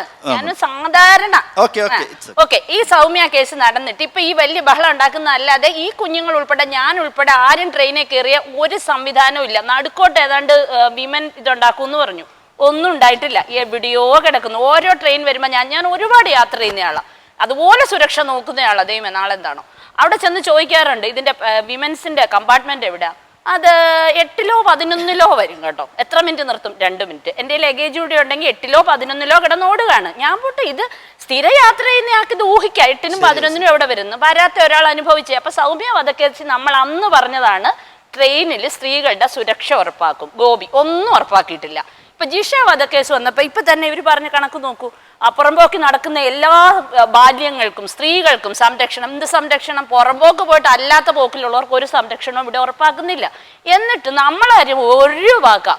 ഈ വക എല്ലാ സമൂഹത്തിലും ഒരാളും വേണ്ടത്ര അതിനെക്കുറിച്ച് ചിന്തിക്കുന്നില്ല. ഒരു രാഷ്ട്രീയ പാർട്ടിയും സാധാരണ നമ്മൾ എന്താ പറയുന്നത്, വികലാംഗർക്ക്, ഭിന്നതർക്ക്, അവർക്ക് വേണ്ടി നമുക്കെല്ലാം വോട്ടവകാശമുണ്ട്. പോലെ ഇപ്പൊ സ്ത്രീകൾക്ക് പ്രത്യേക കമ്പാർട്ട്മെന്റ് എന്നുള്ളതല്ല, എല്ലാരും ഒരുമിച്ച് യാഥാർത്ഥ്യം മനസ്സിലാക്കി പോകുന്ന ഒരു ശാശ്വതമായ പരിഹാരം ഉണ്ടോ? ഒരു കാര്യം ഞാൻ ചോദിച്ചോട്ടെ, ഈ മാഡം പറഞ്ഞാൽ ഒരു കാര്യം വളരെ വ്യക്തമാണ്, നമുക്ക് സംരക്ഷണം ഇല്ലാന്ന് എല്ലാവരും ഇവിടെ എന്തായാലും സമ്മതിച്ചു. ഇത് എന്താണ് കാരണം എന്നുള്ളത് നമ്മൾ ആലോചിക്കുകയാണ്. ഞാൻ സ്റ്റാറ്റിസ്റ്റിക്സ് എടുത്ത് നോക്കി. നമ്മൾ 1,00,000 ജനങ്ങളിൽ, മാഡം CI മാഡം കറക്റ്റ് ആണ്, 1,00,000 ജനങ്ങളിൽ ആകെ 106 പോലീസാണ് ഉള്ളത്. ഈ 106 പോലീസ് എത്ര പേരെ സംരക്ഷിക്കണം? അല്ല ഞാൻ പറഞ്ഞോട്ടെ, അല്ല അതെ കറക്റ്റ് ആണ് മാഡം, കറക്റ്റ് ആണ്. എവിടെ നോക്കിയാലും പോലീസാ. ഒരു കാര്യം ഞാൻ എന്റെ അനുഭവത്തിൽ, നമ്മൾ തമ്മിൽ അടിയല്ലേ, ഇത് നമ്മൾ സമൂഹത്തോട് പറയാണ്. കോട്ടയത്ത് ന്യൂ ഇയറിന് അറിയോ, മാധ്യമ പ്രവർത്തകർ, സാധാരണ ഞങ്ങളുടെ മാധ്യമ പ്രവർത്തകരുടെ അഹങ്കാരാണ്, നമ്മൾ പത്രല്ലേ ഒരെണ്ണം അടിച്ചിട്ട് പോയാലും ഒന്നും സമയം, മാധ്യമ പ്രവർത്തകർ ഉൾപ്പെടെ ആരിറങ്ങിയാലും പോലീസ് പിടിക്കുന്നുണ്ട്. ഈ പോലീസൊക്കെ എവിടെ നിന്ന് വന്നു? ഒറ്റ ഒരാൾ സ്റ്റേഷനിൽ കുത്തിരിക്കാൻ സമ്മതിക്കുന്നില്ല. അപ്പൊ ഒരു ഇച്ഛാശക്തിയുള്ള ഒരു പോലീസ് ഓഫീസർ മറുപടി ആയിട്ട് ഞാൻ ഒന്ന് പറഞ്ഞോട്ടെ, ആ 106 പോലീസ് എഫിഷ്യന്റ് ആണെന്നല്ല ഞാൻ പറയണത്. ഞാൻ പറയണത് നമ്മൾ പോലീസുകാരെ മാത്രമല്ല പ്രതീക്ഷിക്കേണ്ടത്, സംരക്ഷണം എന്ന് പറയുന്ന ഒരു സമൂഹത്തിന്റെ കൂടിയും ജോലിയാണ്. അതാണ് ഞാൻ ഉദ്ദേശിക്കുന്നത്. മാഡം അല്ല ഞാൻ പറഞ്ഞോട്ടെ, ഞാൻ ഒന്ന് പറഞ്ഞോട്ടെ സാറേ, ഒന്ന് എനിക്ക് അത്ര സ്പീഡിൽ പറയാൻ അറിയത്തില്ല മലയാളം, അതുകൊണ്ട് ഞാൻ എന്റെ രീതിയിൽ ഒന്ന് പറഞ്ഞോട്ടെ, എന്നെ ഇന്ററപ്റ്റ് ചെയ്ത് ഞാനൊന്ന് പറഞ്ഞോട്ടെ. ആ 106 പോലീസ് ഉണ്ടെന്ന് പറഞ്ഞു. ഇവര് അത് പോട്ടെ, പോലീസ് ഒരു സൈഡ്, അവരുടെ ഡ്യൂട്ടി അവർ ചെയ്യണം, അവർ ചെയ്യേണ്ട രീതിയിൽ ചെയ്യണം. നന്നായിട്ട് ചെയ്താൽ പോലും നമ്മൾ ഈ ഇഷ്യൂസ് ഫേസ് ചെയ്യും. അതെന്താന്ന് വെച്ചാൽ നമ്മൾ എല്ലാവർക്കും ഒരു സ്വഭാവമുണ്ട്, ഒരാളെ മുമ്പിൽ ഇരുന്ന് മർദ്ദിക്കുവാണെങ്കിൽ നമ്മൾ പുറകെ നിന്ന് നോക്കുന്ന അല്ല, നഷ്ടപ്പെട്ടത് നമ്മൾ എന്തെങ്കിലും സംഭവിച്ചുകൊണ്ടല്ല നഷ്ടപ്പെടുന്നത്. നമ്മളായിട്ട് റിയാക്ട് ചെയ്യാൻ ഉദ്ദേശിക്കുന്നില്ല. നമ്മളെ വളർത്തിയിരിക്കുന്ന അങ്ങനെയാ. മോളെ എന്തെങ്കിലും കണ്ട അടുത്തുകൂടി പോരുത്, നിങ്ങൾ മാറിപ്പോക്കോളെന്ന് പറയുന്ന മോള് മാത്രമല്ല മോനെ അല്ല, ഇവൻ അമ്മ അച്ഛന്മാരും കൂടി പറയണത്. ഞാനിപ്പോ വണ്ടിയുടെ എത്രയോ വർഷങ്ങളായി ഞാൻ വണ്ടി ഓടിക്കുന്നു. ഞാൻ ഒരു എക്സാമ്പിൾ, വളരെ എൻ്റെ ലൈഫിൽ വളരെ ചെറിയ സംഭവമാണിത്, എന്നാലും ഞാൻ പറയാം. വണ്ടി ഒരു സ്ഥലത്ത് ഇടിച്ചവന്റെ കുറ്റമോ എൻ്റെ ആണോ ആർക്കും ഒന്നും അറിയില്ല. റോഡിൽ പോകുന്നവൻ ആദ്യം വന്നതിനോട് പറഞ്ഞ മോളെ ബ്രേക്ക് എവിടെയാണെന്ന് അറിയത്തില്ലേ എന്ന് ചോദിക്കും. അപ്പൊ ഞാൻ പറയും ചേട്ടാ എനിക്കറിയാം, നിങ്ങൾക്ക് അറിയാവോ എന്ന് ചോദിക്കും. അപ്പൊ ആള് മിണ്ടൂല. അപ്പൊ ഇതാണ് അവിടെ സിറ്റുവേഷൻ. അപ്പൊ ആദ്യം വരുന്നത് സ്ത്രീ. ഏത് മറ്റവനെക്കാട്ടി കൂടുതൽ വർഷമായിരിക്കും ഞാൻ ചിലപ്പോൾ വണ്ടി ഓടിച്ചിരിക്കുന്നത്. സ്ത്രീ എന്ന് മാത്രമല്ല ഈ ട്രാഫിക് അപ്പൊ ഞാൻ പറയണത് അതല്ല. സാറേ ഞാനൊരു കാര്യം പറയട്ടെ, സൗമ്യക്ക് ഒരിക്കലും ജീവിതത്തിൽ സ്വയം മരിക്കാൻ ആഗ്രഹം ഉണ്ടാവില്ല, ഒരിക്കലും ഇല്ല. നമുക്ക് ആർക്കും ഉണ്ടാവില്ല അല്ലേ? നമ്മുടെ ജീവൻ എല്ലാവർക്കും എപ്പോഴും ജീവിക്കണമെന്നുള്ള ആഗ്രഹമാണ് എല്ലാവർക്കും ഉണ്ടാവുള്ളൂ. സൗമ്യനെ അയാള് തള്ളിയിട്ട് കൊന്നു, അയാളെ ആക്രമിച്ച എല്ലാ പോസ്റ്റ്മോർട്ടം റിപ്പോർട്ടുകളും പറയുന്നുണ്ട്. കാരണം പറഞ്ഞാൽ 12 വർഷം ഞാൻ പെരുമ്പാവൂർ ലക്ഷ്മി ഹോസ്പിറ്റലിൽ അറ്റൻഡറായിട്ട് വർക്ക് ചെയ്ത ആളാണ്. നമ്മൾ ഡോക്ടർ ആവണമെന്നില്ല, നേഴ്സ് ആവണമെന്നില്ല. ഒരു ഡോക്ടറിന് ഒരു പേന ഒരു പേപ്പർ ഉണ്ടെങ്കിൽ ഏത് രീതിയിലും ഒരു പോസ്റ്റ്മോർട്ടം റിപ്പോർട്ട് എങ്ങനെ വേണമെങ്കിലും തയ്യാറാക്കാം. സത്യസന്ധോടെ വേണം ഒരു വക്കീലും ഒരു ഡോക്ടറും കേസ് നടത്താവുള്ളൂ. തീർച്ചയായിട്ടും സാർ ഞാൻ പറയുന്നത് എന്താണെന്ന് സാറിന് മനസ്സിലാവും. എൻ്റെ കുട്ടി ഒരാളുടെ ഒപ്പം നിന്ന് ആരും കൂടത്തി നിന്ന് ഭക്ഷണം കഴിക്കില്ല. എത്ര പട്ടിണി ആയാലും അവൾ പട്ടിണിക്ക് പോയി ഇരുന്ന് പഠിച്ചിട്ട് തിരിച്ചു വന്ന് എൻ്റെ ഒപ്പം ഇരുന്ന് എൻ്റെ മകൾ ആഹാരം കഴിക്കുന്നു. കുട്ടി മരിച്ച അന്ന് പറയുന്നുണ്ട്, എൻ്റെ വീട്ടിലിരുന്ന് കുട്ടി ചക്കുപ്പേരി തിന്ന് വേണ്ടപ്പെട്ട പ്രധാനപ്പെട്ട ആളുകളോട് ഇന്ന് ഉപ്പേരി തിന്ന് കുട്ടി വേറെ ആഹാരം കഴിച്ചിട്ടുണ്ടെന്ന് പോസ്റ്റ്മോർട്ടം റിപ്പോർട്ട് എഴുതിയിരിക്കുന്നു എന്ന് പറയണു. പക്ഷെ എൻ്റെ കുട്ടി അങ്ങനെ ആരും കൂടെ ഇരുന്ന് ആഹാരം കഴിക്കില്ല. തെറ്റാണ് സാർ പറയണ കേക്ക്. പക്ഷെ എനിക്ക് പല പ്രാവശ്യമായി ആലപ്പുഴയിലാണ് പെരുമ്പാവൂർ കൊണ്ടുവന്നിട്ട് പോസ്റ്റ്മോർട്ടം നടത്തിയില്ല. ആലപ്പുഴയിൽ കൊണ്ടുവന്ന കുട്ടിയുടെ പോസ്റ്റ്മോർട്ടം നടത്തിയെന്ന് പറയണു. എനിക്കിത് കറക്റ്റായിട്ട് അറിയണമെന്നുണ്ട്, അന്വേഷിക്കണമെന്നുണ്ട്. ഞാൻ ഒരു തുള്ളിക്ക് എത്ര തൊണ്ടുണ്ടോ അത് മുഴുവൻ ഞാൻ കിള്ളിപ്പൊളിച്ച് നോക്കുന്ന രമ്യ. അതേപോലെ നമ്മൾ ശ്രദ്ധിച്ച് ജീവിച്ച ഈ ലോകത്ത് പെണ്ണുങ്ങൾക്ക് എല്ലാവർക്കും നല്ല ധീരതയോട് ജീവിച്ചാൽ നമുക്ക് ജീവിക്കാൻ പറ്റും. ഞാൻ പറയട്ടെ, സൗമ്യനെ അതുപോലെ തന്നെയാണ് സൗമ്യയുടെ കേസും. സൗമ്യയുടെ കേസിന് നടത്തിയ വക്കീല് ഇപ്പോൾ എൻ്റെ മോളുടെ കേസിന് ബന്ധമായിട്ട് അമീർ ഇസ്ലാമിന് വേണ്ടി കേസ് നടക്കാൻ ആ വക്കീൽ വന്നു. ഇത്രയും ദൂരെ കിടക്കുന്ന സൗമ്യനെ കൊന്ന ആ കേസ് നടത്തിയ വക്കീല് എന്തിന് എൻ്റെ മകളിനെ കൊന്ന കൊലയാളിക്ക് അമീറിന് ഈ വക്കീൽ അവിടെ വന്നേക്കണത്? ശരിക്കും പറഞ്ഞു കഴിഞ്ഞാൽ ആ വക്കീല് കൊലപാതകം നടത്തുന്ന ക്രിമിനലിന് കൂട്ടു നിൽക്കുന്ന ഒരു പ്രത്യേക ക്രിമിനൽ കൊലപാതകയാണ് ആ വക്കീല്. അങ്ങനെയല്ല സാറേ, എല്ലാവരെയും കേസ് എല്ലാവരും കുട്ടികളെയും പെണ്ണുങ്ങളെയും കൊന്നു കഴിഞ്ഞാൽ കേസ് അങ്ങനെ ആക്കി കൊണ്ടുപോണത് അത് തന്നെയാ. അത് നമ്മുടെ തൊഴിലല്ലേ. ഇതിപ്പോ എന്നോട് മറ്റേടെ വാർത്ത അതൊന്നും പറയാൻ പറ്റില്ല. അമ്മയുടെ വികാരം എനിക്ക് എൻ്റെ മോളും ബാംഗ്ലൂരുണ്ട്, കുട്ടിയുണ്ട്. പക്ഷെ ഒരു അടുത്ത വീട്ടിൽ കളിക്കാൻ വിടാൻ പോലും പറ്റാത്തൊരവസ്ഥയാണ്. പേടിയായിട്ട് പുറത്തിറങ്ങി നടക്കാനോ. അവള് വർക്ക് ചെയ്യുന്നുണ്ട്, എന്നാലും കുട്ടിയെ വീട്ടിൻ്റെ ഉള്ളിൽ തന്നെയാ കുട്ടി. ഇപ്പോ പുറത്തിറങ്ങി വിടാൻ വിശ്വാസം ഇല്ല. ഇപ്പൊ സത്യം പറഞ്ഞാൽ ഒരു കാലത്ത് ബാംഗ്ലൂർ എന്ന് പറഞ്ഞാൽ നമുക്ക് ഭയങ്കര അഭിമാനമായിരുന്നു. ബാംഗ്ലൂരിൽ ഈ IT ഒക്കെ വളർന്നതിന് ശേഷം ആർക്കും എപ്പോഴും ഏത് സമയത്തും സഞ്ചരിക്കാൻ പറ്റുന്ന സ്ഥലമാണ്. ഇദ്ദേഹമൊക്കെ പറഞ്ഞ പുണ്യപുരാതന അമേരിക്ക പോലെ കൊച്ചിയെ കുറ്റപ്പെടുത്തിക്കൊണ്ട് ബാംഗ്ലൂരിനെ മോഡലായിട്ട് കാണിച്ചിരുന്നത് അല്ലെ, അതായിരുന്നു പറഞ്ഞത്. ഇപ്പൊ കൊച്ചി കുറച്ചുകൂടെ ബെറ്റർ ആണ് എന്നാ പറയുന്നത്. അപ്പൊ ഇത് അങ്ങനെ ഒരു സ്ഥിതിവിശേഷം. പക്ഷെ എനിക്ക് തോന്നുന്നത് കുറച്ച് എക്സ്പോസ് ചെയ്യപ്പെട്ടു. തീർച്ചയായിട്ടും അതുകൊണ്ട് അതിന്റെ ഒരു മാറ്റം അവിടെ ഉണ്ട്. അവിടെ കുറെ ക്യാമറകൾ വെക്കാൻ പോകുന്നു, കുറെ കാര്യങ്ങൾ അവിടുത്തെ ഗവൺമെന്റ് ചെയ്യാൻ ഉദ്ദേശിക്കുന്നുണ്ട്. വസ്ത്രാഭരണം മാത്രം അതിനൊരു കാരണമെന്ന് പറയാൻ പറ്റൂല. വസ്ത്രധാരണം ഇതിന്റെ ഒരു പ്രശ്നമല്ല. കാരണം വസ്ത്രധാരണം നോക്കിയിട്ടൊന്നും അല്ല ഇതൊന്നും ഇങ്ങനെയുള്ള ആൾക്കാരൊന്നും വരുന്നു. ഇപ്പൊ ഈ അമീർ എന്ന് പറഞ്ഞോനെ എന്തോന്ന് വസ്ത്രധാരണം, അവനതൊന്നും വിഷയമൊന്നുമല്ല. പുറത്തിറങ്ങി നടക്കുമ്പോ അമീറിന് 10 വയസ്സൊക്കെ ഗതിയില്ലാത്തവനായിട്ട് അമീറിനെ സൗമ്യനെ കൊന്ന വക്കീലിനെ കൊണ്ടുവന്ന് ഇവിടെ കേസ് കരുതിയിരിക്കണം. സാറ് കേൾക്കണം, അമീറിനെ സൗമ്യ കൊന്ന വക്കീല്, കേസ് നടത്തിയ വക്കീല്, ഇപ്പൊ അമീറിന് കേസ് നടത്താനായിട്ടാണ് ആ വക്കീൽ വന്നിരിക്കുന്നത്. ഈ അമീർ എന്ന് പറഞ്ഞവന് ഒരു ഗതിയില്ലാത്ത ആളാ, 10 വയസ്സൊക്കെ നിവൃത്തിയില്ലാത്തവനാ, അവൻ ദൂര രാജ്യത്തുകാരനാ. ഇങ്ങനെയുള്ള വക്കീലന്മാരെ സംരക്ഷിക്കുന്നത് കൊണ്ട് തന്നെയാണ് ഈ കേസ് കോടതിയിലായാലും വക്കീലന്മാരായാലും തേഞ്ഞു മാഞ്ഞു പോകുന്നത്. കാശിന്റെ പുറത്ത് പാവങ്ങളെ കൊന്നൊതുക്കുക. കേസ് ഒന്നും അല്ലാതാക്കുക. അമ്മ അതിനകത്ത് ഒരു കാര്യമുണ്ട്. ഒരു മാധ്യമ പ്രവർത്തക എന്ന നിലയ്ക്ക് ഞാൻ പറയട്ടെ, സൂര്യനെല്ലി കേസ് നമ്മൾ സീരിയസ് പറയുന്ന രീതിയിൽ അമ്മ ഞാൻ പറയുന്നത് അമ്മയുടെ വികാരം അത് മനസ്സിലാക്കുന്നു. അല്ലാതെ പറയുന്നത് ജോലിയുടെ ഭാഗമാണ്. അങ്ങനെയാണെങ്കിൽ ഈ ജഡ്ജിയല്ലേ തീരുമാനം എടുക്കുന്നത്. അപ്പൊ അങ്ങനെ കുറ്റപ്പെടുത്താൻ പറ്റുമോ? അങ്ങനെ ഒരിക്കലും കുറ്റപ്പെടുത്താൻ പറ്റില്ല. അല്ല, അമ്മയുടെ മനസ്സ് നമ്മൾ മനസ്സിലാക്കുന്നു. അല്ലല്ല, ഇവിടെ എന്താ സംഭവിക്കുന്നത് മനസ്സിലാകാം. അവിടെ ഇംഗ്ലീഷ് സംസാരിക്കുന്നു. അത് പരിഹരിക്കണം. അപ്പൊ അമ്മ പറയുന്നത് അമ്മയ്ക്ക് മനസ്സിലാവാത്തോണ്ടാണ്. എനിക്ക് മനസ്സിലാവില്ലാണ്ടല്ല, ഞാൻ കോടതിയിലും കേസ് നടക്കുന്നിടത്തിലും പോലീസുകാരുടെ അടുത്തും വക്കീലുമാരുടെ അടുത്തും അല്ലല്ല ഞാൻ പറയട്ടെ, എല്ലാ ഫീൽഡിലും എല്ലാ സ്ഥലത്തും ശ്രദ്ധിച്ചിരിക്കുന്ന ആളാ ഞാൻ. എന്നെ പൊട്ടം കടിപ്പിക്കാൻ ആരും ധരിക്കരുത്. അല്ലല്ല, അങ്ങേർക്ക് വേണ്ടി അഡ്വക്കേറ്റ് വാദിക്കണമെങ്കിൽ ഇത്രയും ദൂരെ കിടക്കുന്ന സൗമ്യനെ കൊന്നയാളെ തെരഞ്ഞെടുക്കുന്നതിന്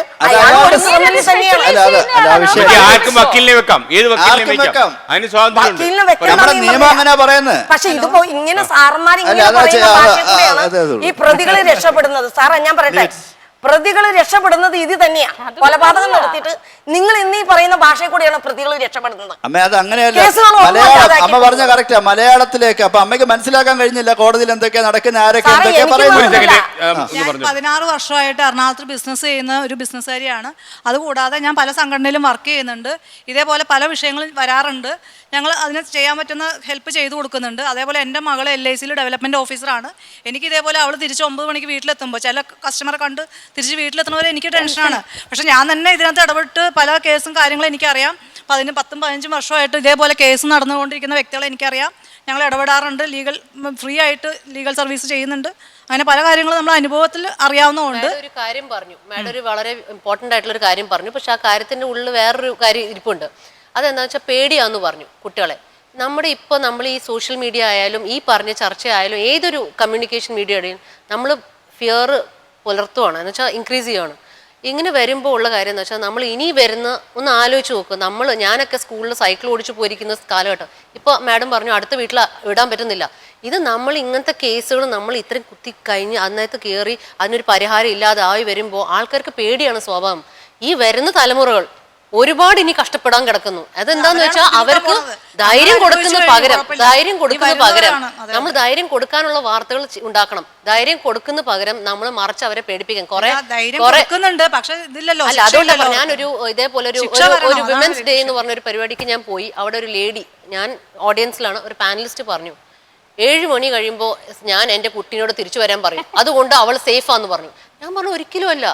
അതെങ്ങനെയാണ് 7 മണിക്ക് വീട്ടിൽ എത്തിയ ഒരു കുട്ടി എങ്ങനെയാണ് സേഫ് ആവാൻ പോകുന്നത്?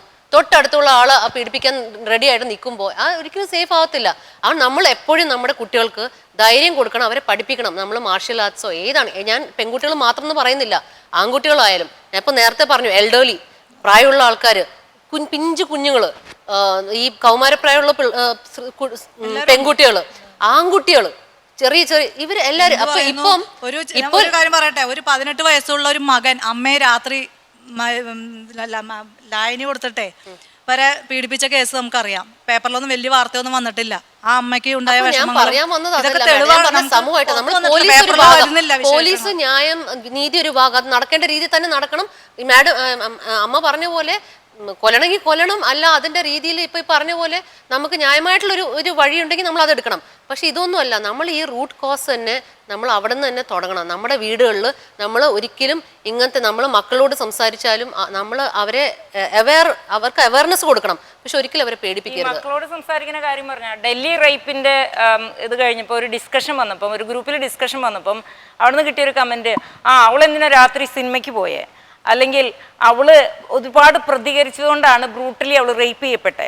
ഇങ്ങനെ ഒരു ഡിസ്കഷൻ വന്നപ്പം ഞാൻ അവിടെ പറഞ്ഞത്, ഈ ഒരു ഡിസ്കഷൻ നമ്മൾ ഏതൊരു ആണും പെണ്ണും ഒക്കെ ഇരിക്കുന്ന ഒരു രംഗത്ത് നമ്മൾ ഈ ഡിസ്കഷൻ ചെയ്യുമ്പം ഒരു ആൺകൊച്ചിന് അല്ലെങ്കിൽ ഒരു ആണിന് നമ്മൾ കൊടുക്കുന്ന മെസ്സേജ് എന്നതാ, it is okay to do it. അവൾ രാത്രി ഇറങ്ങി നടന്നില്ലേ, അവളെ റേപ്പ് ചെയ്യാൻ ചെന്നപ്പോൾ അവള് ഭയങ്കരമായിട്ട് പ്രതികരിച്ചു, ഭയങ്കരമായിട്ട് പ്രതികരിച്ചില്ലേ, അപ്പോൾ എന്നെ അവൾ കിടന്നു കൊടുക്കണമായിരുന്നോ എന്നാണ് ഞാൻ ചോദിച്ചത്. അപ്പോൾ ആ ആൺപിള്ളേർക്ക് അവിടെ കിട്ടുന്ന മെസ്സേജ് എന്നതാ, it is okay to do it. കാരണം പെണ്ണുങ്ങൾ ആ നേരത്ത് പോകാൻ പാടില്ല, പെണ്ണുങ്ങൾ പ്രതികരിക്കാൻ പാടില്ല, അത് തന്നെ തെറ്റാണ്. പിന്നെ ബയോളജിക്കലി ഒരു ആണിനെ സൃഷ്ടിച്ചിരിക്കുന്നത് ആണിന് പെണ്ണിനെ കീഴ്പ്പെടുത്താവുന്ന രീതിയിലാണ് നമ്മൾ സൃഷ്ടിക്കപ്പെട്ടത്. ആ ഇപ്പം നമ്മൾ നമ്മുടെ സുരക്ഷ നോക്കണം എന്ന് പറയുമ്പം ഈ മാർഷൽ ആർട്സും കാരാട്ടയൊക്കെ പഠിച്ചവർക്ക് വേണമെങ്കിൽ ബോഡി സ്ട്രോങ് ആയിരിക്കാം. അല്ലാതെ ഒരു നോർമൽ പെണ്ണിന് ഒരു ആണിനെ ചെറുത്ത് നിൽക്കാൻ ബയോളജിക്കലി കഴിവ് കുറവാണ്. ഒരു സിനിമാ തിയേറ്ററിൽ പോയി എന്നെ തോണ്ടിയ ഒരാളെ ഞാൻ ആ കൈ കയറി പിടിച്ചിട്ട് ഒരു ചെറിയൊരു കൊലുന്നനെയുള്ളൊരു പയ്യനായിരുന്നേ, അവനിങ്ങനെ കൊതറി എൻ്റെ കയ്യിൽ നിന്ന് വിട്ടുപോയി. എന്നിട്ട് ഞാൻ പിറകി ചെന്ന് അവൻ്റെ ഷർട്ടയിൽ 2 കൈയും കൂടി പിടിച്ചിട്ടാണ് അവൻ നിന്നത്.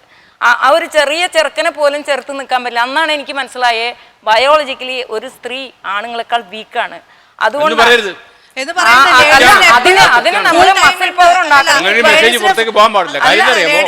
സ്ത്രീകൾ പുരുഷനേക്കാൾ സ്ട്രോങ് ആണ്. ബയോളജിക്കലി അത്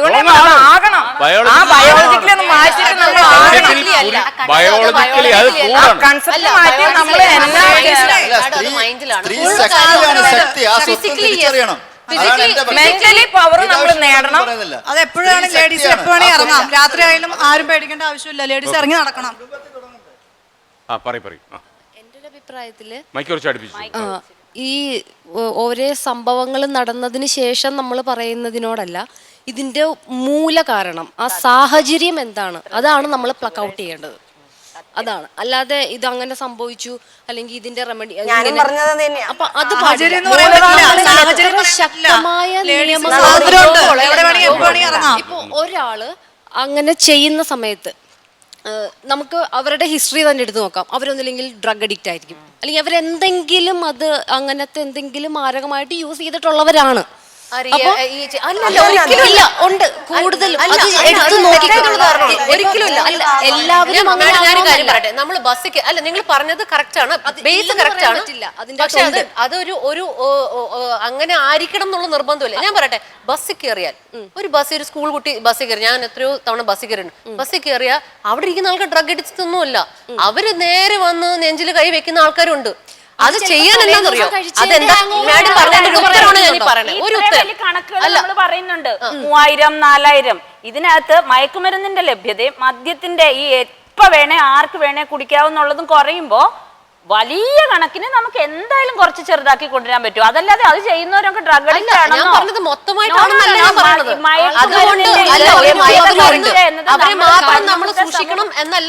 മാത്രല്ല കുട്ടി, ഞാൻ പറയുന്നത് ഈ സോഷ്യലി ഈ മയക്കുമരുന്നിന്റെ, അതുപോലെ ഇതിന് മുമ്പൊരു ചർച്ചയിൽ നമ്മൾ പറഞ്ഞു ഇപ്പൊ വളരെ കുറഞ്ഞിട്ടുണ്ട്. ദൈവാധീനം പുതിയ ഗവൺമെന്റ് റൂൾസ് വന്നിട്ട് ഈ തുണ്ട് ഇത് കാണുന്നത് ടി-വിയിൽ അല്ല ഇന്റർനെറ്റിൽ വളരെയധികം അവർ കുറച്ചതുകൊണ്ട് എക്സ്റൈറ്റഡ് സാധനങ്ങൾ കിട്ടുന്നത് വളരെ കുറഞ്ഞിട്ടുണ്ട് എല്ലാ സ്കൂളുകളിലും. ഞാൻ കുറെ കുറഞ്ഞിട്ടുണ്ടെന്നാണ് സ്കൂളുകളിൽ നിന്ന് എന്നാ ഞാൻ അറിയുന്നത് അത്രയെങ്കിലും കുറഞ്ഞിട്ടുണ്ട്. പക്ഷെ ഇതെല്ലാം കുറെ ഇതിന് മേളിൽ ഒരു കൺട്രോൾ ഉണ്ടെങ്കിൽ 1000 എന്നുള്ളത് നമുക്ക് അതിനൊരു റേറ്റ് കുറയ്ക്കാൻ പറ്റും.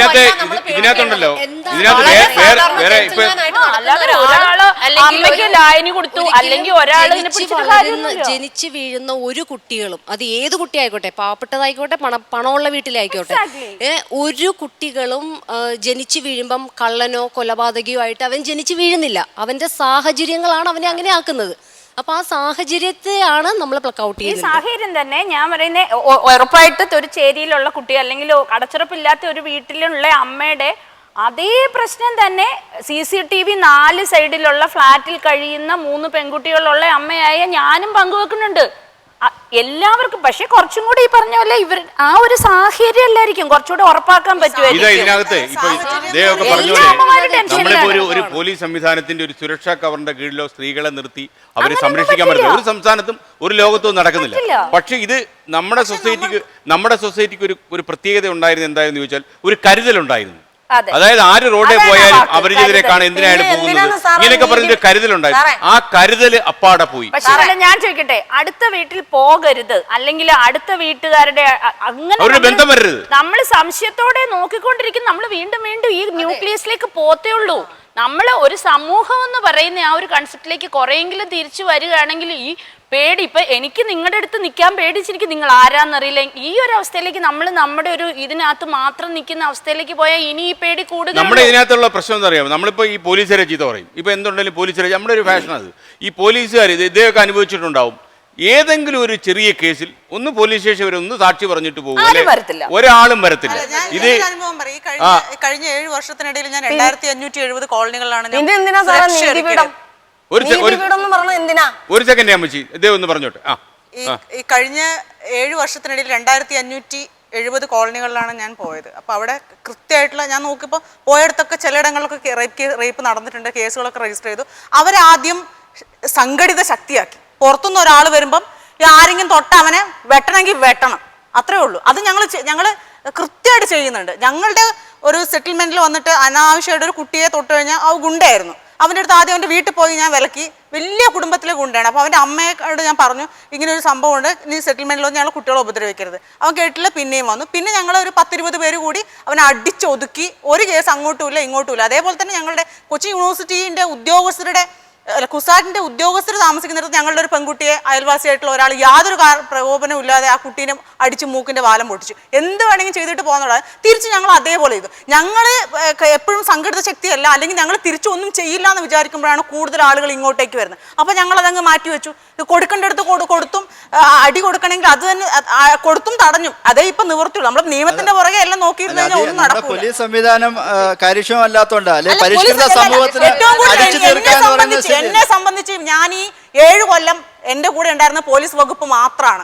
ഈ 2570 കോളനികളിൽ എന്റെ ഒപ്പം വന്നത് DGP മുതൽ മാറി മാറി വന്ന ഉദ്യോഗസ്ഥരാണ് എന്റെ കൂടെ വന്ന് ബാക്കി എല്ലാ സഹായവും എനിക്ക് ചെയ്തത്. ഞാൻ ഇവിടുത്തെ എത്രയോ എസ്റ്റേറ്റ് മാഫികളോട്, വനം മാഫിയോട്, ആദിവാസി ഭൂമി കയ്യേറിയവരോടൊക്കെ കേസുകൾ പറയുന്നുണ്ട്. എനിക്ക് എത്രയോ ശത്രുക്കളുണ്ട്. രാത്രി പോലും നമുക്ക് അത്രയും സപ്പോർട്ട് ഒന്ന് നീ ചെയ്യാനുള്ളത് ചെയ്തോ എന്ന് അടിച്ചു തീർക്കേണ്ടി വന്നു എന്ന് പറഞ്ഞത് അവൻ ഇവിടുത്തെ ഏറ്റവും വലിയ ഗുണ്ടയാണ്. അപ്പൊ അവന്റെ പുറകിൽ വലിയ രാഷ്ട്രീയ ശക്തിയുണ്ട്. ഇത് തന്നെയാണ് ഞാൻ ചോദിക്കുന്നത്.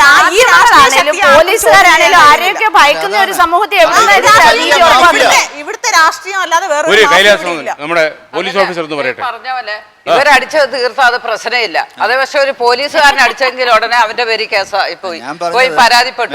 എനിക്ക് പരാതിപ്പെട്ടു. ആ പോലീസുകാരനെ സസ്പെൻഡ് ചെയ്തു.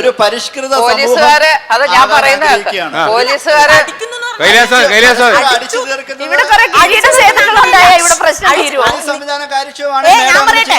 നിങ്ങൾ പത്രത്തിൽ കൊടുക്കും നായര് കല്യാണം കഴിക്കുമ്പോ SC/ST വേണ്ട, മുസ്ലിം കല്യാണം കഴിക്കുമ്പോൾ SC/ST വേണ്ട, ക്രിസ്ത്യൻ കല്യാണത്തിൽ എഴുതി വെക്കും SC/ST വേണ്ട. ഞങ്ങൾ എന്താ അങ്ങോട്ട് ചോദിച്ചു വരുന്നുണ്ടോ നായരെ കെട്ട് ഈഴവനെ കെട്ടുന്ന ഞങ്ങൾ അങ്ങോട്ട് പോകുന്നില്ല. പക്ഷെ റേപ്പ് കേസിൽ ഈ വിഭാഗത്തിലുള്ള ജാതിക്കാരെല്ലാവരും പ്രതികളായി ഉണ്ട് താനും. ഈ ഒരു കാര്യത്തിന് മാത്രം ഇവർക്ക് ആർക്കും അയിത്തമില്ല. അതുകൊണ്ട് ഞങ്ങൾ എന്തോ ആളുകളാണെന്ന് ധരിച്ചിട്ട് വളരെ ഞങ്ങൾ ഐക്യമില്ലായ്മ ഇതൊക്കെ ധരിച്ചിട്ടാണ് ആളുകൾ ഞങ്ങളെ കുട്ടികളെ. അതുകൊണ്ടാണ് ഞങ്ങൾ തിരിച്ച് അടി കൊടുക്കേണ്ടി വരുന്നത്. ശ്രദ്ധിച്ചേ, ഈ സർക്കാർ യൂണിഫോം പോലീസുകാർക്ക് കൊടുക്കുന്നുണ്ട്. എന്തിനാ? പാവങ്ങളെ കണ്ണുനീര് രക്ഷിക്കുന്നതിന് വേണ്ടിയാണ് സർക്കാർ യൂണിഫോം പോലീസുകാർ ഉപയോഗിക്കുന്നത്. സർക്കാർ അതിന് അവർക്ക് ശമ്പളം കൊടുക്കുന്നു. അത് എന്തിനാണ്? നീതിപീഠം എന്തിനാണ്? ആ നീതി ലഭിക്കാൻ വേണ്ടി സാധാരണക്കാരന്. എന്നിട്ട് എവിടെ നീതി ലഭിച്ചു? ആർക്കൊക്കെ ഈ ലോകത്ത് എത്ര അമ്മമാർക്ക് മക്കൾ നഷ്ടപ്പെട്ടിട്ടുണ്ട്, എത്ര മക്കൾക്ക് അമ്മമാർക്കും മക്കളും നഷ്ടപ്പെട്ടു, എത്ര മക്കൾക്ക് അങ്ങോട്ട് തിരിച്ചും അമ്മമാരും നഷ്ടപ്പെട്ടിട്ടുണ്ട്. എന്ത് നീതിപീഠം ഇവിടെ നടപ്പിലാക്കിയിട്ടുണ്ട്? ഈ സർക്കാർ യൂണിഫോം പോലീസുകാരെ ധരിക്കുന്നത് എന്തിനാ? അതാണ് ആവശ്യം. അമ്മച്ചി ഒരു സെക്കൻഡ്, ഇദ്ദേഹം പറയത് അദ്ദേഹത്തിന് പോലീസുകാരെ കുറിച്ച് പറയാം. സർക്കാർ യൂണിഫോം ഇട്ടിട്ടുണ്ടെങ്കിൽ ആ സത്യസന്ധോട് കൂറ് കാണിച്ച് ജോലി ചെയ്യണം. ചെയ്യുന്നില്ല എന്നാണ് അമ്മയുടെ അഭിപ്രായം അല്ലേ? സാറേ, വക്കീലുമാരും ചെയ്യുന്നുണ്ട്, പോലീസുകാരും ചെയ്യുന്നുണ്ട്, പോലീസ് ഉദ്യോഗസ്ഥന്മാർക്ക് ചെയ്യുന്നുണ്ട്. ഇതിനകത്ത് നല്ലവരുണ്ട് ചീത്തവരുണ്ട്. അത് തന്നെ ഇവിടെ വളം വരുന്നത്. ഈ പോലീസ് ഉദ്യോഗസ്ഥന്മാർക്ക് ഓരോ കാര്യങ്ങൾ ചെയ്യുന്നതിന് അവർക്കൊരു പരിധിയുണ്ട്. പരിധി വിട്ട് അവർക്ക് ചെയ്യാൻ പറ്റത്തില്ല. പിന്നെ ഇപ്പൊ ആണ് എല്ലാ കാര്യങ്ങൾക്കും വനിതാ പോലീസുണ്ട്, വനിതാ സെല്ലുണ്ട്, എന്തൊക്കെ വിഷയങ്ങളുണ്ടെങ്കിൽ ഈ വനിതാ സെല്ലിൽ ചെന്ന് നമ്മുടെ കാര്യങ്ങൾ പറയുക, വനിതാ പോലീസ് സ്റ്റേഷനിൽ ചെന്ന് കാര്യം പറയുക. അവർ നല്ല ഡീസന്റ് ആയിട്ട് അവിടുത്തെ SI-മാരും WPCs എല്ലാം നല്ലതായിട്ട് ചെയ്യുന്നുണ്ട്. അതുപോലെ ആണുങ്ങൾ പോലീസുകാരെ നമ്മൾ താഴ്ത്തിക്കെട്ടരുത്. അവരിന്ന് നല്ലപോലെ ജോലി ചെയ്യുന്നു. പിന്നെ അല്ല ചില ഒറ്റപ്പെട്ട കേസ് യഥാർത്ഥത്തില്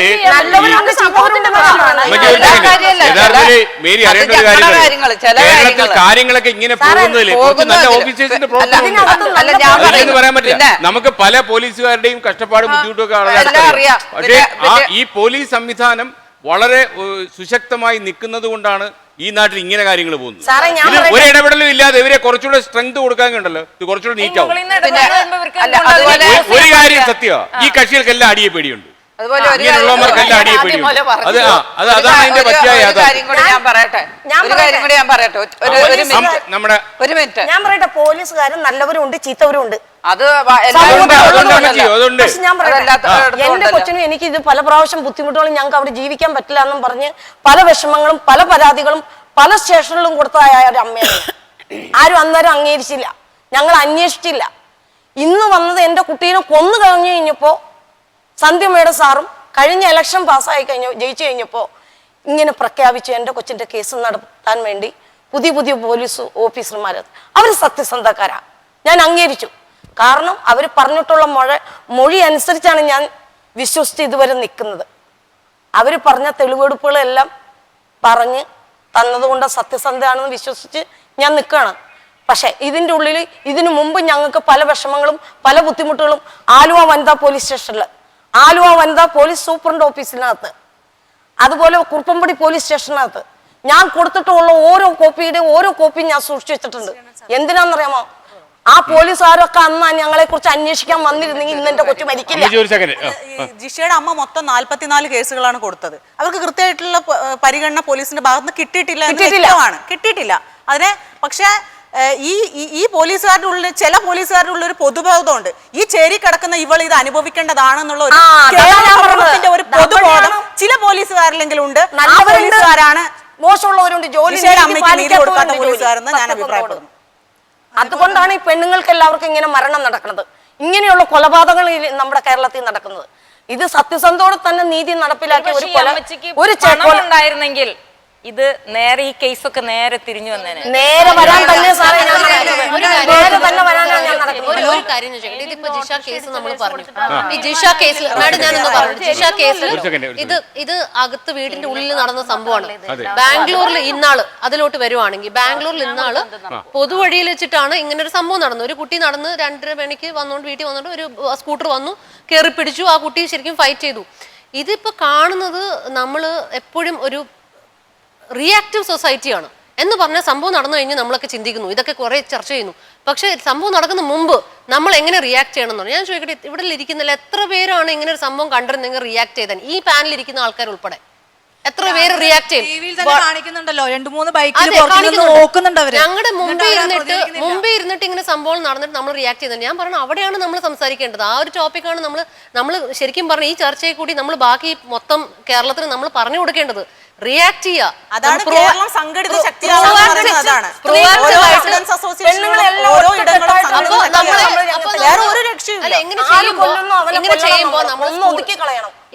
അല്ല സ്കൂളുകളായാലും കോളേജുകളായാലും ഇനി വരുന്ന തലമുറകളായാലും നമ്മൾ പറഞ്ഞു കൊടുക്കേണ്ട കാര്യമാണ്. ഇങ്ങനെ ഒരു സംഭവം നടന്ന ഒരു ബൈസ്റ്റാൻഡർ ഇഫക്റ്റ് വരും. ഈ ബൈസ്റ്റാൻഡർ ഇഫക്റ്റ് എന്താണെന്ന് അറിയാം? ഈ ബൈസ്റ്റാൻഡർ ഇഫക്റ്റ് എന്ന് പറഞ്ഞാൽ ഒരു സംഭവം നടക്കുകയാണ്, അന്നത്തെ എത്ര ആൾക്കാർ കൂടുതലുണ്ടോ അത്രയും കുറവായിരിക്കും നമ്മുടെ പ്രതികരണ ശേഷി. എന്നുവെച്ചാൽ 100 ആൾക്കാരുണ്ടെങ്കിൽ നമ്മൾ ആരും അനങ്ങൂല. അതേസമയത്ത് 2 ആൾക്കാരുണ്ടെങ്കിൽ ഒരാൾ അനങ്ങും. അതുകൊണ്ടാണ് ഈ വീട്ടിൽ നിന്ന് തന്നെ തുടങ്ങണമെന്ന് പറഞ്ഞ സാമൂഹ്യ പ്രതിബദ്ധത നഷ്ടപ്പെടുന്നതിന്റെ കാരണം പറഞ്ഞു. ഞങ്ങള് സജസ്റ്റ് ചെയ്യുന്ന അല്ലെങ്കിൽ എല്ലാം ഓരോ സ്ഥലത്ത് അവയർനെസ് നടത്തുമ്പോൾ പറയുന്ന ഒരു കാര്യമാണ് റിയാക്ട് ചെയ്യുക. നമ്മൾ ഒരിക്കലും വിക്ടിമിന് ഷെയിം ചെയ്യരുത്. എന്ന് വെച്ചാൽ വിക്ടിം അല്ലെങ്കിൽ ഈ ഇറാന്ന് പറയുന്ന ഒരു വാക്ക് നമ്മൾ ഉപയോഗിക്കാൻ പാടില്ല. ഈ സംഭവിച്ചിരിക്കുന്ന കുട്ടീനെ നമ്മൾ ഒരിക്കലും കുറ്റപ്പെടുത്തരുത്. അവരുടെ ഡ്രസ്സോ അതൊന്നും നമ്മൾ കുറ്റപ്പെടുത്തരുത്. ആ നടന്നിരിക്കുന്ന കാര്യങ്ങളും നമ്മൾ മനസ്സിലാക്കേണ്ടത് അവരുടെ കുറ്റമല്ല, ഇതൊരു സമൂഹത്തിന്റെ ഫെയിലിയർ ആണ്, നമ്മളെല്ലാവരുടെയും ഫെയിലിയർ ആണ്. മനസ്സിലായോ? ഇപ്പൊ ആ സാറ് പറഞ്ഞില്ലേ എന്റെ പരാതികൾ ആ സാറിന് കണ്ടിട്ടുള്ളത്, എന്തുകൊണ്ടാ പോലീസുകാരെ അന്വേഷിച്ചില്ല? അത് നടന്ന സംഭവം. ഒരു സെക്കൻഡ്, ഈ അഡ്വക്കേറ്റന്മാരെ കുറ്റം പറഞ്ഞു. അവർക്കൊരു കേസ് കിട്ടിയാൽ അവര് അത് വാദിച്ച് ജയിച്ചാലാണ് അവർക്ക് അതിന് കാശ് കിട്ടുള്ളൂ. അവർക്ക് ഗവൺമെന്റിൽ നിന്നൊന്നുമില്ല. അങ്ങനെയാണ് അവരുടെ ഉപജീവനമാർഗം കഴിയുന്നത്. അവരെ കുറ്റം പറഞ്ഞിട്ട് കാര്യമുണ്ട്. അവരെന്തും വാദിക്കും. അപ്പൊ നമ്മൾ അവരെ കുറ്റം പറഞ്ഞിട്ട് ഒരു കാര്യമില്ല. വെറുതെ വാദിച്ചിട്ട് കാര്യമില്ല. ഒരു കൊല നടത്തിയ കൊലയാളെ കൊല്ലണം, കേസ് നടത്തിയ വക്കീൽ അതാണ് ഉചിതമായി. നമ്മുടെ നാട്ടിലെ നിയമം അനുസരിച്ചല്ലേ ചെയ്യാൻ പറ്റൂ. അത് നിയമം എന്ത് നിയമമാണ് നടപ്പിലാക്കിയേക്കണം ഇതുവരെ. ഈ നീതിപീഠത്തിന്റെ നീതിപീഠത്തിന്റെ നേരെ എന്ത് നിയമം ഇവിടെ നടപ്പിലാക്കിയിട്ടുണ്ട്? അക്ഷരം മിണ്ടുന്നില്ല. ഈ കുട്ടികളാണ് ഒരു അക്ഷരം മിണ്ടാത്തത്. ഈ കേസ് ശിക്ഷിക്കും എന്ന് തന്നെ നമുക്ക് പ്രതീക്ഷിക്കാം. ഈ കേസിലെ അവന് നീതിപീഠവും ന്യായാവധികളും ഞാൻ തന്നെയാവും. ഞാൻ പറഞ്ഞിട്ടുണ്ട്. ഞാൻ ഈ ഷോ അവസാനിപ്പിക്കുമ്പോൾ എനിക്ക് അങ്ങയുടെ ഒരു അഭിപ്രായം അറിയേണ്ടത്, അതായത് നമ്മുടെ നാട്ടിൽ ഈ ഇരിക്കുന്ന ഈ പുതിയ തലമുറ, ഈ പെൺകുട്ടികൾ, ഇവർക്കൊക്കെ സ്വതന്ത്രമായി വളരണം. ഈ നാട്ടിൽ ഇങ്ങനെ ഒരു സാഹചര്യം വളർത്താൻ പാടില്ല. ഇപ്പം നമ്മളിപ്പോൾ ബാംഗ്ലൂരിലെ ഒരു കുട്ടിയായാലും, ഡൽഹിയിലെ ഒരു കുട്ടിയായാലും, പെരുമ്പാവൂരിലെ കുട്ടിയായാലും, ഇപ്പോൾ ഏറ്റവും അവസാനം നിലമ്പൂരിലെ ഒരു മാധ്യമ പ്രവർത്തകയായാലും, എല്ലാവർക്കും നേരിടേണ്ടി വരുന്ന പ്രശ്നങ്ങൾക്ക് ചില സാമ്യമുണ്ട്, ചില സ്വഭാവങ്ങളുണ്ട്. ഈ സ്വഭാവ രീതി വളർന്നു വരുന്നതിന് ചില മാനസിക പ്രശ്നങ്ങളും സാമൂഹിക സാഹചര്യമൊക്കെ ഉണ്ടാകും. അതില്ലെന്നൊന്നും പറഞ്ഞിട്ട് കാര്യമില്ല. ഒരു പോലീസ് സംവിധാനത്തിൻ്റെ നേരെ ചീത്ത വിളിച്ചിട്ട് നമുക്ക് കൈ കഴുകാനും പറ്റില്ല. അങ്ങ് ഈ കേസുമായിട്ട് ഇത്ര 12 കൊല്ലക്കാലം നടന്ന ഒരു പിതാവ്, ഈ പീഡനം മുഴുവൻ ഏറ്റുവാങ്ങിച്ച ഒരു പിതാവ് എന്ന നിലയിൽ അങ്ങ് കേരളത്തിൽ ഇപ്പം അങ്ങയുടെ മുഖ്യമന്ത്രി വിളിച്ച് ചോദിക്കുക ഞാൻ എന്താ ചെയ്യേണ്ടത് എന്ന് ചോദിച്ചാൽ അങ്ങ് എന്തായിരിക്കും പറയുക? ഞാൻ പറഞ്ഞു കൊടുക്കുന്നത്, ആദ്യമേ ചെയ്യേണ്ടത് ഒരു കേസുണ്ടായാൽ അതിൻ്റെ സ്വതന്ത്രമായിട്ട് അന്വേഷിക്കാനായിട്ട് പോലീസ് ഉദ്യോഗസ്ഥർക്ക് അനുവാദം കൊടുക്കുക, സ്വാതന്ത്ര്യം കൊടുക്കണം. അവർ അന്വേഷിച്ച് അത് കണ്ടുപിടിക്കാനുള്ള സ്വാതന്ത്ര്യം കൊടുക്കണം. അല്ല അത് ചെയ്യണ്ട, അവനെ പിടിക്കരുത് എന്ന് പറയരുത്. കുറ്റവാളി ആരോ അവനെ ശിക്ഷിക്കാനുള്ള അവസരം അവർക്ക് കൊടുക്കുക. അതുപോലെ കോടതിയിൽ നമ്മളെ നിയമങ്ങൾ പൊളിച്ചിടണം. ഈ അമ്മ പറഞ്ഞ പോലെ 6 മാസം അതായത് ജില്ലാ കോടതിയിൽ ജഡ്ജി എന്ത് ശിക്ഷ കൊടുക്കുന്നോ ആ ശിക്ഷയ്ക്ക് മുകളിലോട്ട് വേറൊരു കോടതി ഇല്ലയെന്ന് വരുത്തണം. അല്ലെങ്കിൽ ജില്ലാ കോടതി പോയി, ഹൈക്കോടതി പോയി, സുപ്രീം കോടതി പോയി, അവനവൻ്റെ വീട്ടിൽ പോയി. അതുകൊണ്ട് അത് 2 കാര്യങ്ങളാണ് മെയിനായിട്ട് നടക്കേണ്ടത്. പിന്നെ മാതാപിതാക്കളും സാറ് പറഞ്ഞ പോലെ ശ്രദ്ധിക്കുക. ശ്രദ്ധിച്ചില്ലെന്നല്ല, ഇനിയുള്ള കുട്ടികൾക്ക് ഇവർക്കൊന്നും വരാതിരിക്കാൻ വേണ്ടി അവരോട് ശ്രദ്ധിക്കുക. എന്നും പറഞ്ഞാൽ അവരെ പുറത്ത് വിടാതിരിക്കരുത്, പുറത്ത് വിടണം, ധൈര്യസമേതം വിടണം. പറഞ്ഞോളൂ മോളെ, പറഞ്ഞോളൂ. ഇനി നിങ്ങൾ 2-3 പേർക്ക്. സാർ, ഞാനൊരു കാര്യം പറയട്ടെ. ഇപ്പോ പുരുഷന്മാരെ സംബന്ധിച്ചാണെങ്കിൽ സ്ത്രീകൾ തീർത്തും ബലഹീനരാണ്. പുറത്ത് ഇപ്പോ ഇന്ത്യക്ക് പുറത്തുള്ള രാജ്യങ്ങളെ വെച്ച് നോക്കുകയാണെങ്കിൽ സ്ത്രീകൾക്ക് കുറച്ചുകൂടെ ആനുകൂല്യങ്ങൾ ലഭിക്കുന്നുണ്ട്. ഒരു പെൺകുട്ടി ജനിച്ചു കഴിഞ്ഞാൽ അവരുടെ ജനനം തൊട്ട് വിദ്യാഭ്യാസം വരെ ആ സർക്കാർ ഏറ്റെടുത്ത് നടത്തുന്നത് നമുക്ക് കാണാൻ സാധിക്കുന്നുണ്ട്. ഇപ്പോൾ കേരളത്തിൽ ജിഷ വധക്കേസിലാണെങ്കിൽ പോലും ആ പ്രതി ആ വീട്ടിലേക്ക് കിടക്കാൻ സാധിച്ചത് അടച്ചുറപ്പില്ലാത്തൊരു വീടായിരുന്നു അവരുടെ. ആ പെൺകുട്ടിക്ക് അല്ലെങ്കിൽ ഒരു പെൺകുട്ടിയുടെ അമ്മ എന്ന നിലയ്ക്ക് ആ കുടുംബത്തിന് അതിൻ്റെതായ ആനുകൂല്യങ്ങൾ ലഭിക്കാൻ സാധിച്ചിട്ടില്ല. അതുപോലെ ആദിവാസി പെൺകുട്ടികളാണെങ്കിലും പലവിധ ബലാത്സംഗങ്ങൾക്കും അല്ലെങ്കിൽ പീഡനങ്ങൾക്കും ഇരയായിട്ട് കുഞ്ഞുങ്ങൾക്ക് ഇന്നും ജന്മം കൊടുക്കുന്നുണ്ട്. അതുപോലെ ഇപ്പോഴും നിയമത്തിൻ്റെ കണ്ണിപ്പെടാതെ ഇപ്പോഴും പല പെൺകുട്ടികളും ഇതിനിരയായിക്കൊണ്ടിരിക്കുകയാണ്.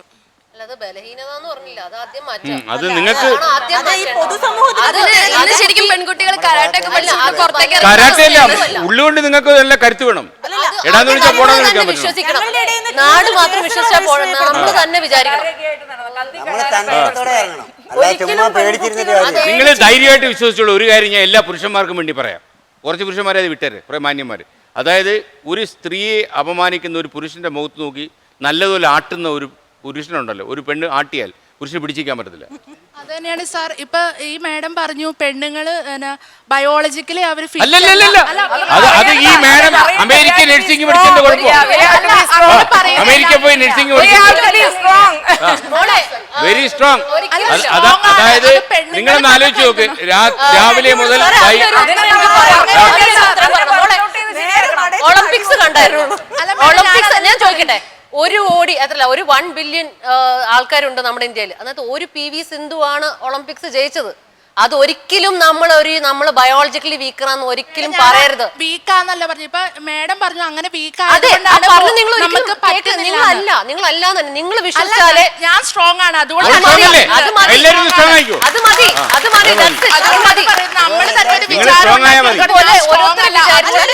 നിങ്ങൾ സ്ട്രോങ് ആവുക, കണ്ണ് തുറന്നു പിടിക്കുക, അത്രേ ഉള്ളൂ. ഒറ്റ കാര്യം, ഞാൻ ശക്തരായിട്ട് കണ്ട എൻ്റെ അച്ഛൻ്റെ അമ്മ വളരെ ശക്തയായിട്ടുള്ള ഒരു സ്ത്രീയായിരുന്നു.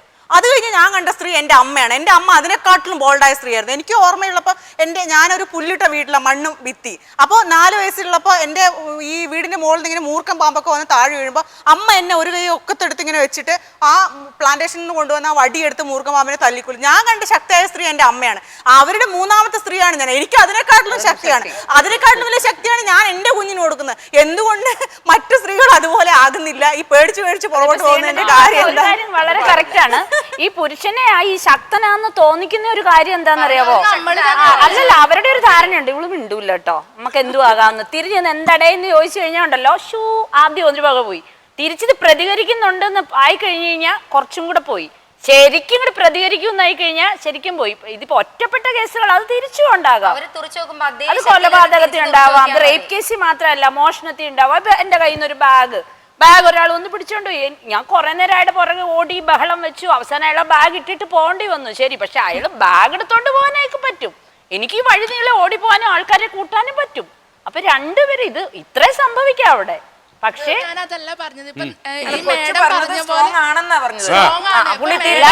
സ്ട്രോങ് അല്ലെന്നല്ല പറഞ്ഞ, പുരുഷൻ എവിടെയാണ് വീക്ക് ആവുന്നതെന്ന് പറഞ്ഞ ഇവന്റെ സ്ട്രെങ്ത് എന്ന് പറയുന്നത് ഈ കുട്ടി പ്രതികരിക്കില്ലെന്നുള്ള ഒരു പുതപ്പണിഞ്ഞ ആ സ്ട്രെങ്തിലാണ് വരുന്നത്. ആ ഒരു ബസ്സിൽ നോക്കിയോ, ഒരു തോണ്ടുന്ന ഒരു പെൺമക്കളെ ധൈര്യത്തോടെ പുറത്തുവിടാൻ ഇന്നത്തെ അമ്മമാര് അതിന് ധൈര്യത്തോടെ ഒരാളോട് ഇതുപോലെ പ്രതികരിച്ചിട്ട് വന്നാൽ നിന്റെ കുഴപ്പം ഞാൻ പറയണം. എന്നിട്ട് വേണം മക്കളോട് കാര്യം ചോദിക്കട്ടെ, ഈ കൂട്ടത്തില് എല്ലാവരും എന്ത് വന്നാലും ധീരതോട് ശക്തിയെടുത്ത് നേരിടുന്ന ആരൊക്കെ പറയും? ആരൊക്കെ തയ്യാറാ? ഞാൻ പറയും. അങ്ങനെ എല്ലാവരും ഉണ്ടെങ്കിൽ ഈ ലോകത്ത് എല്ലാ കൊലപാതകളെയും നമ്മളോ അപ്പോഴുള്ള കൊലപാതകളെ ഇങ്ങനെ എല്ലാവരും വരണം. ഈ ലോകത്തുള്ള എല്ലാ കുട്ടികളും പെണ്ണുങ്ങളും ശക്തമായിട്ട് പ്രവർത്തിക്കണം. ഇവിടെ നമ്മൾ എല്ലാവരും മനസ്സിന് ശക്തി പ്രാപിച്ചാലും ചില വാർത്തകൾ കേൾക്കുമ്പോൾ നമുക്ക് തളർച്ച പോലെ വരുന്നത്. അതുപോലെ തന്നെ മാതാപിതാക്കള് ഞങ്ങളിപ്പോ പുറത്തോട്ട് പോകാനാണെങ്കിലും മടി കാണിക്കുന്നത് ഇതുപോലുള്ള വാർത്തകൾ കണ്ടിട്ടാണ്. അതുകൊണ്ട് ഇപ്പൊ എന്താ പറയാ, ഞങ്ങളെ സംരക്ഷിക്കേണ്ടവര് ഞങ്ങളുടെ കൂടെ നിൽക്കുകയാണെങ്കിൽ ഞങ്ങൾക്ക് ഉറപ്പായിട്ടും ഞങ്ങളുടെ മനസ്സിനെ കൊണ്ട് ഞങ്ങൾക്ക് ശക്തി പ്രാപിക്കാനായിട്ട് സാധിക്കും. അത് ആദ്യം മോളെ നമ്മൾ മനസ്സുകൊണ്ട് തീരുമാനിക്കണം. ഇയാളിപ്പോ കർണാടകത്തിലും ബാംഗ്ലൂരിലും ഒക്കെ ഡ്രൈവ് ചെയ്ത് പോയിട്ട് ആളിനെ ഇറക്കി ഒറ്റയ്ക്ക് തിരിച്ചു വണ്ടി ഓടിച്ചു വരുന്നു.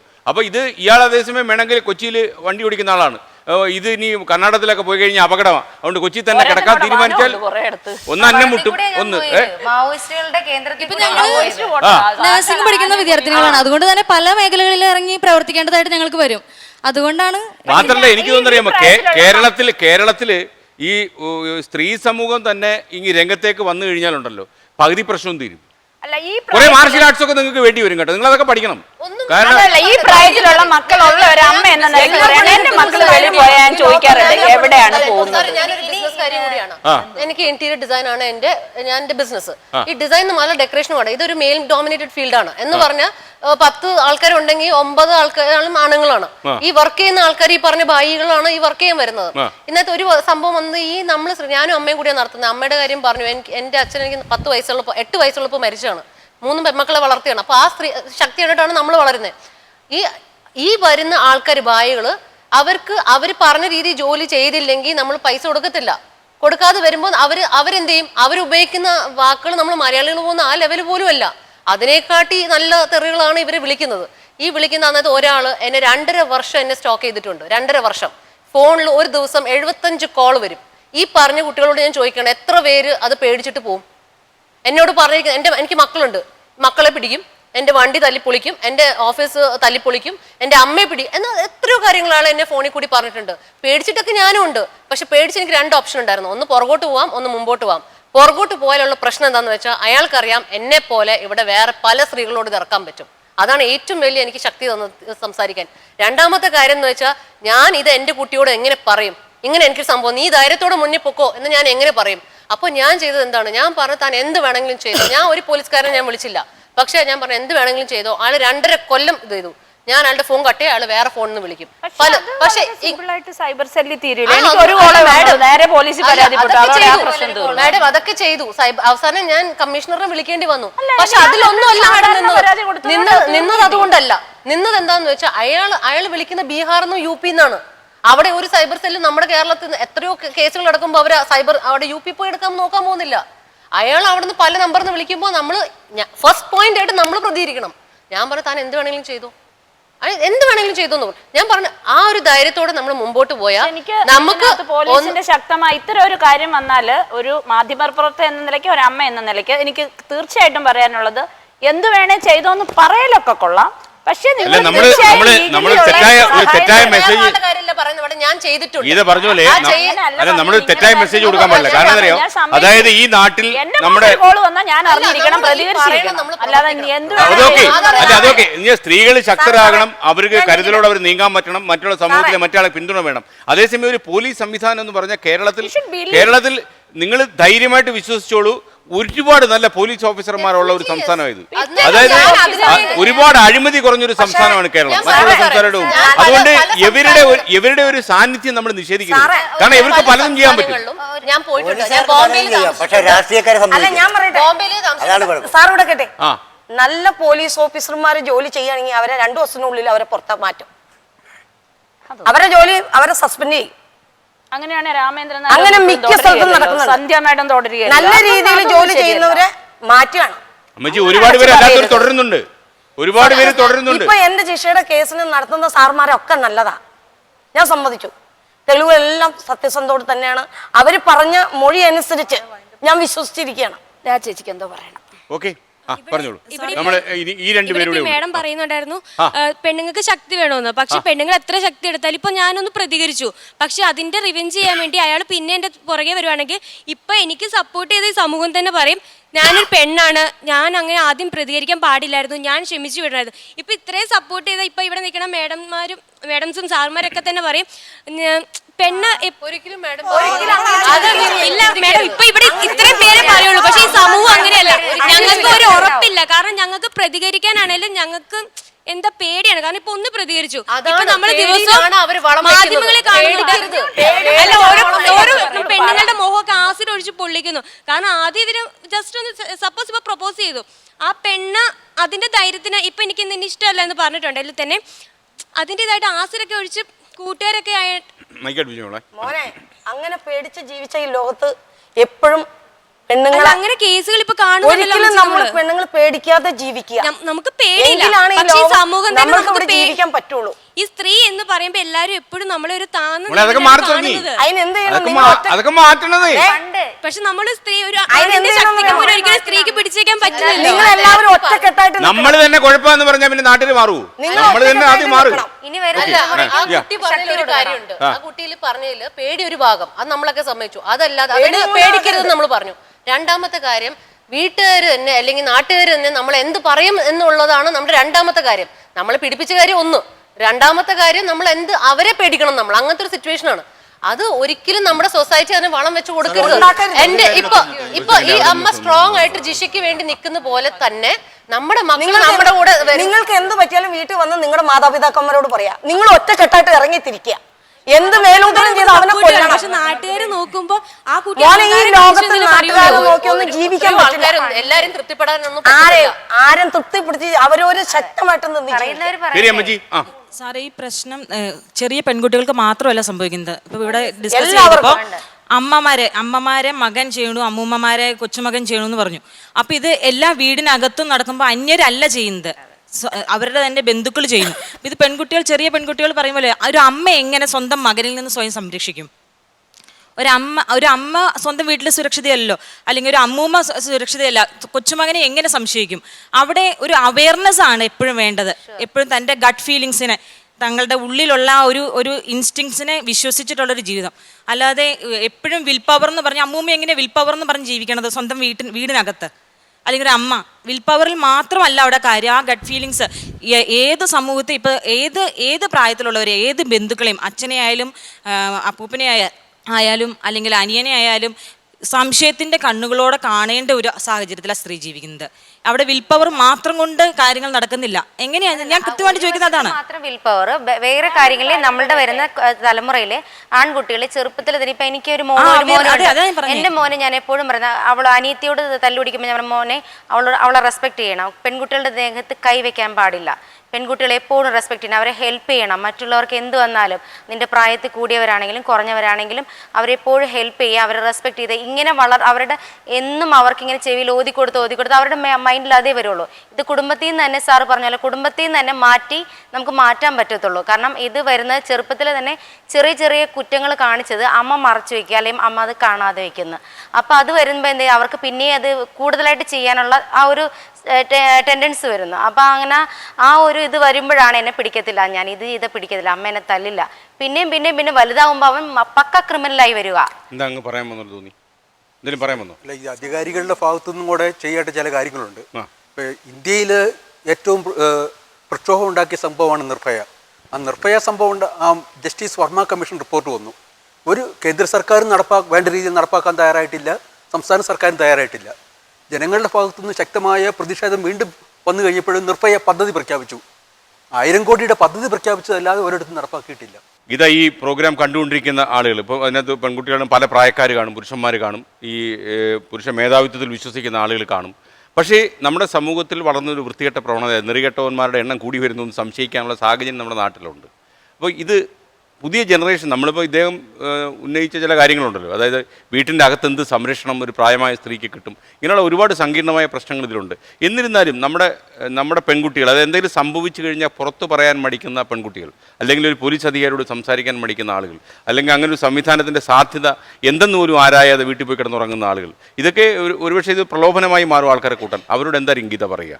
ഇവരോട് ഇപ്പോൾ ഈ പറഞ്ഞത് കുറച്ച് ഡീറ്റെയിൽ ആയിട്ട് പറയേണ്ട കാര്യമാണ്. വീടിനകത്തുള്ള സംരക്ഷണം എന്ന് പറയുന്നത് അതിൽ അവിശ്വാസം എന്താണെന്ന് വെച്ചാൽ, ഒരു ദിവസം ഒരു പാവം കുട്ടി രാവിലെ എണീറ്റ് ഒരിക്കലും അറ്റാക്ക് ചെയ്യല്ല. ദർ മൈറ്റ് ഹാവ് ബീൻ കുറച്ച് സൂചനകൾ ഉണ്ടാവും ഈ കുട്ടിയെക്കുറിച്ച്. അത് കുടുംബ ബന്ധങ്ങളെക്കുറിച്ച് നമുക്ക് വേറൊരു 2 മണിക്കൂർ ചർച്ച ചെയ്യേണ്ട, ആ വിഷയം ഞാൻ മാറ്റി വയ്ക്കുന്നു. അതല്ലാതെ ഉള്ളതിനെക്കുറിച്ച് പറയുമ്പോഴേക്ക് ആദ്യം തന്നെ നമ്മൾ പറഞ്ഞൊരു പോയിന്റ് ഉണ്ട്, സ്വന്തം അയൽവക്കത്ത് പോവരുത് എന്ന് പറഞ്ഞ്, അല്ലെങ്കിൽ കൂട്ടുകാരെ വിശ്വസിക്കരുത് എന്ന് പറഞ്ഞല്ല, എങ്ങനെ വിശ്വസിക്കാം, എത്രത്തോളം വിശ്വസിക്കാം, ആരോഗ്യകരമായ സൗഹൃദങ്ങൾ എങ്ങനെയാണ്, ആരോഗ്യകരമായ സ്പർശനങ്ങൾ എന്താണ്, ആരോഗ്യകരമായി നമ്മൾ എങ്ങനെ ഒരു സമൂഹത്തിൽ ഇടപെടണം. ഇത് ഞാനൊരു വസ്ത്രധാരണത്തെക്കുറിച്ചല്ല പറഞ്ഞു, ആരോഗ്യകരമായ ഇടപെടലിനും അതിനകത്ത് എല്ലാ വിധത്തിലും ഉണ്ട്. ഇപ്പം നമ്മൾ പറയുന്ന ഇടപെടലിനെ കുറിച്ച്, ഈ ഇടപെടലിൻ്റെ മറ്റൊരു വിഭാഗമാണ് സദാചാര പോലീസായിട്ട് നമ്മളെ വേട്ടയാടുന്നത്. അതും വേറൊരു 2 മണിക്കൂർ ചർച്ച ചെയ്യാവുന്ന കാര്യമാണ്. ഇതെല്ലാം ഉപരി നമ്മൾ വീട്ടിൽ നിന്നും സമൂഹത്തിൽ നിന്നും കൊടുക്കേണ്ട ഒരു വലിയ സന്ദേശമുണ്ട്.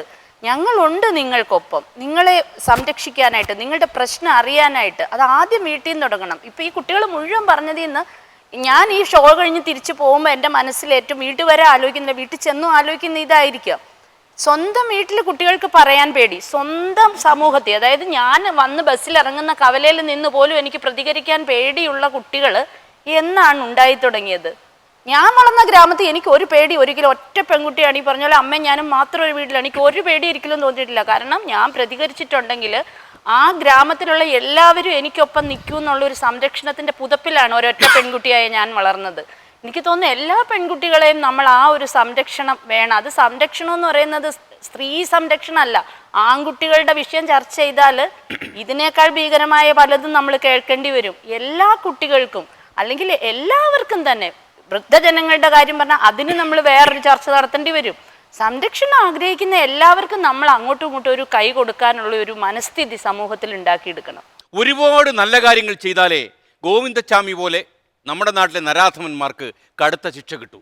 അതിനാകട്ടെ ഭരണാധിപന്മാരുടെ അടുത്ത നീക്കം. മറ്റു വിശേഷവുമായി അടുത്ത ശനിയാഴ്ച ഇതേ സമയം. Good bye.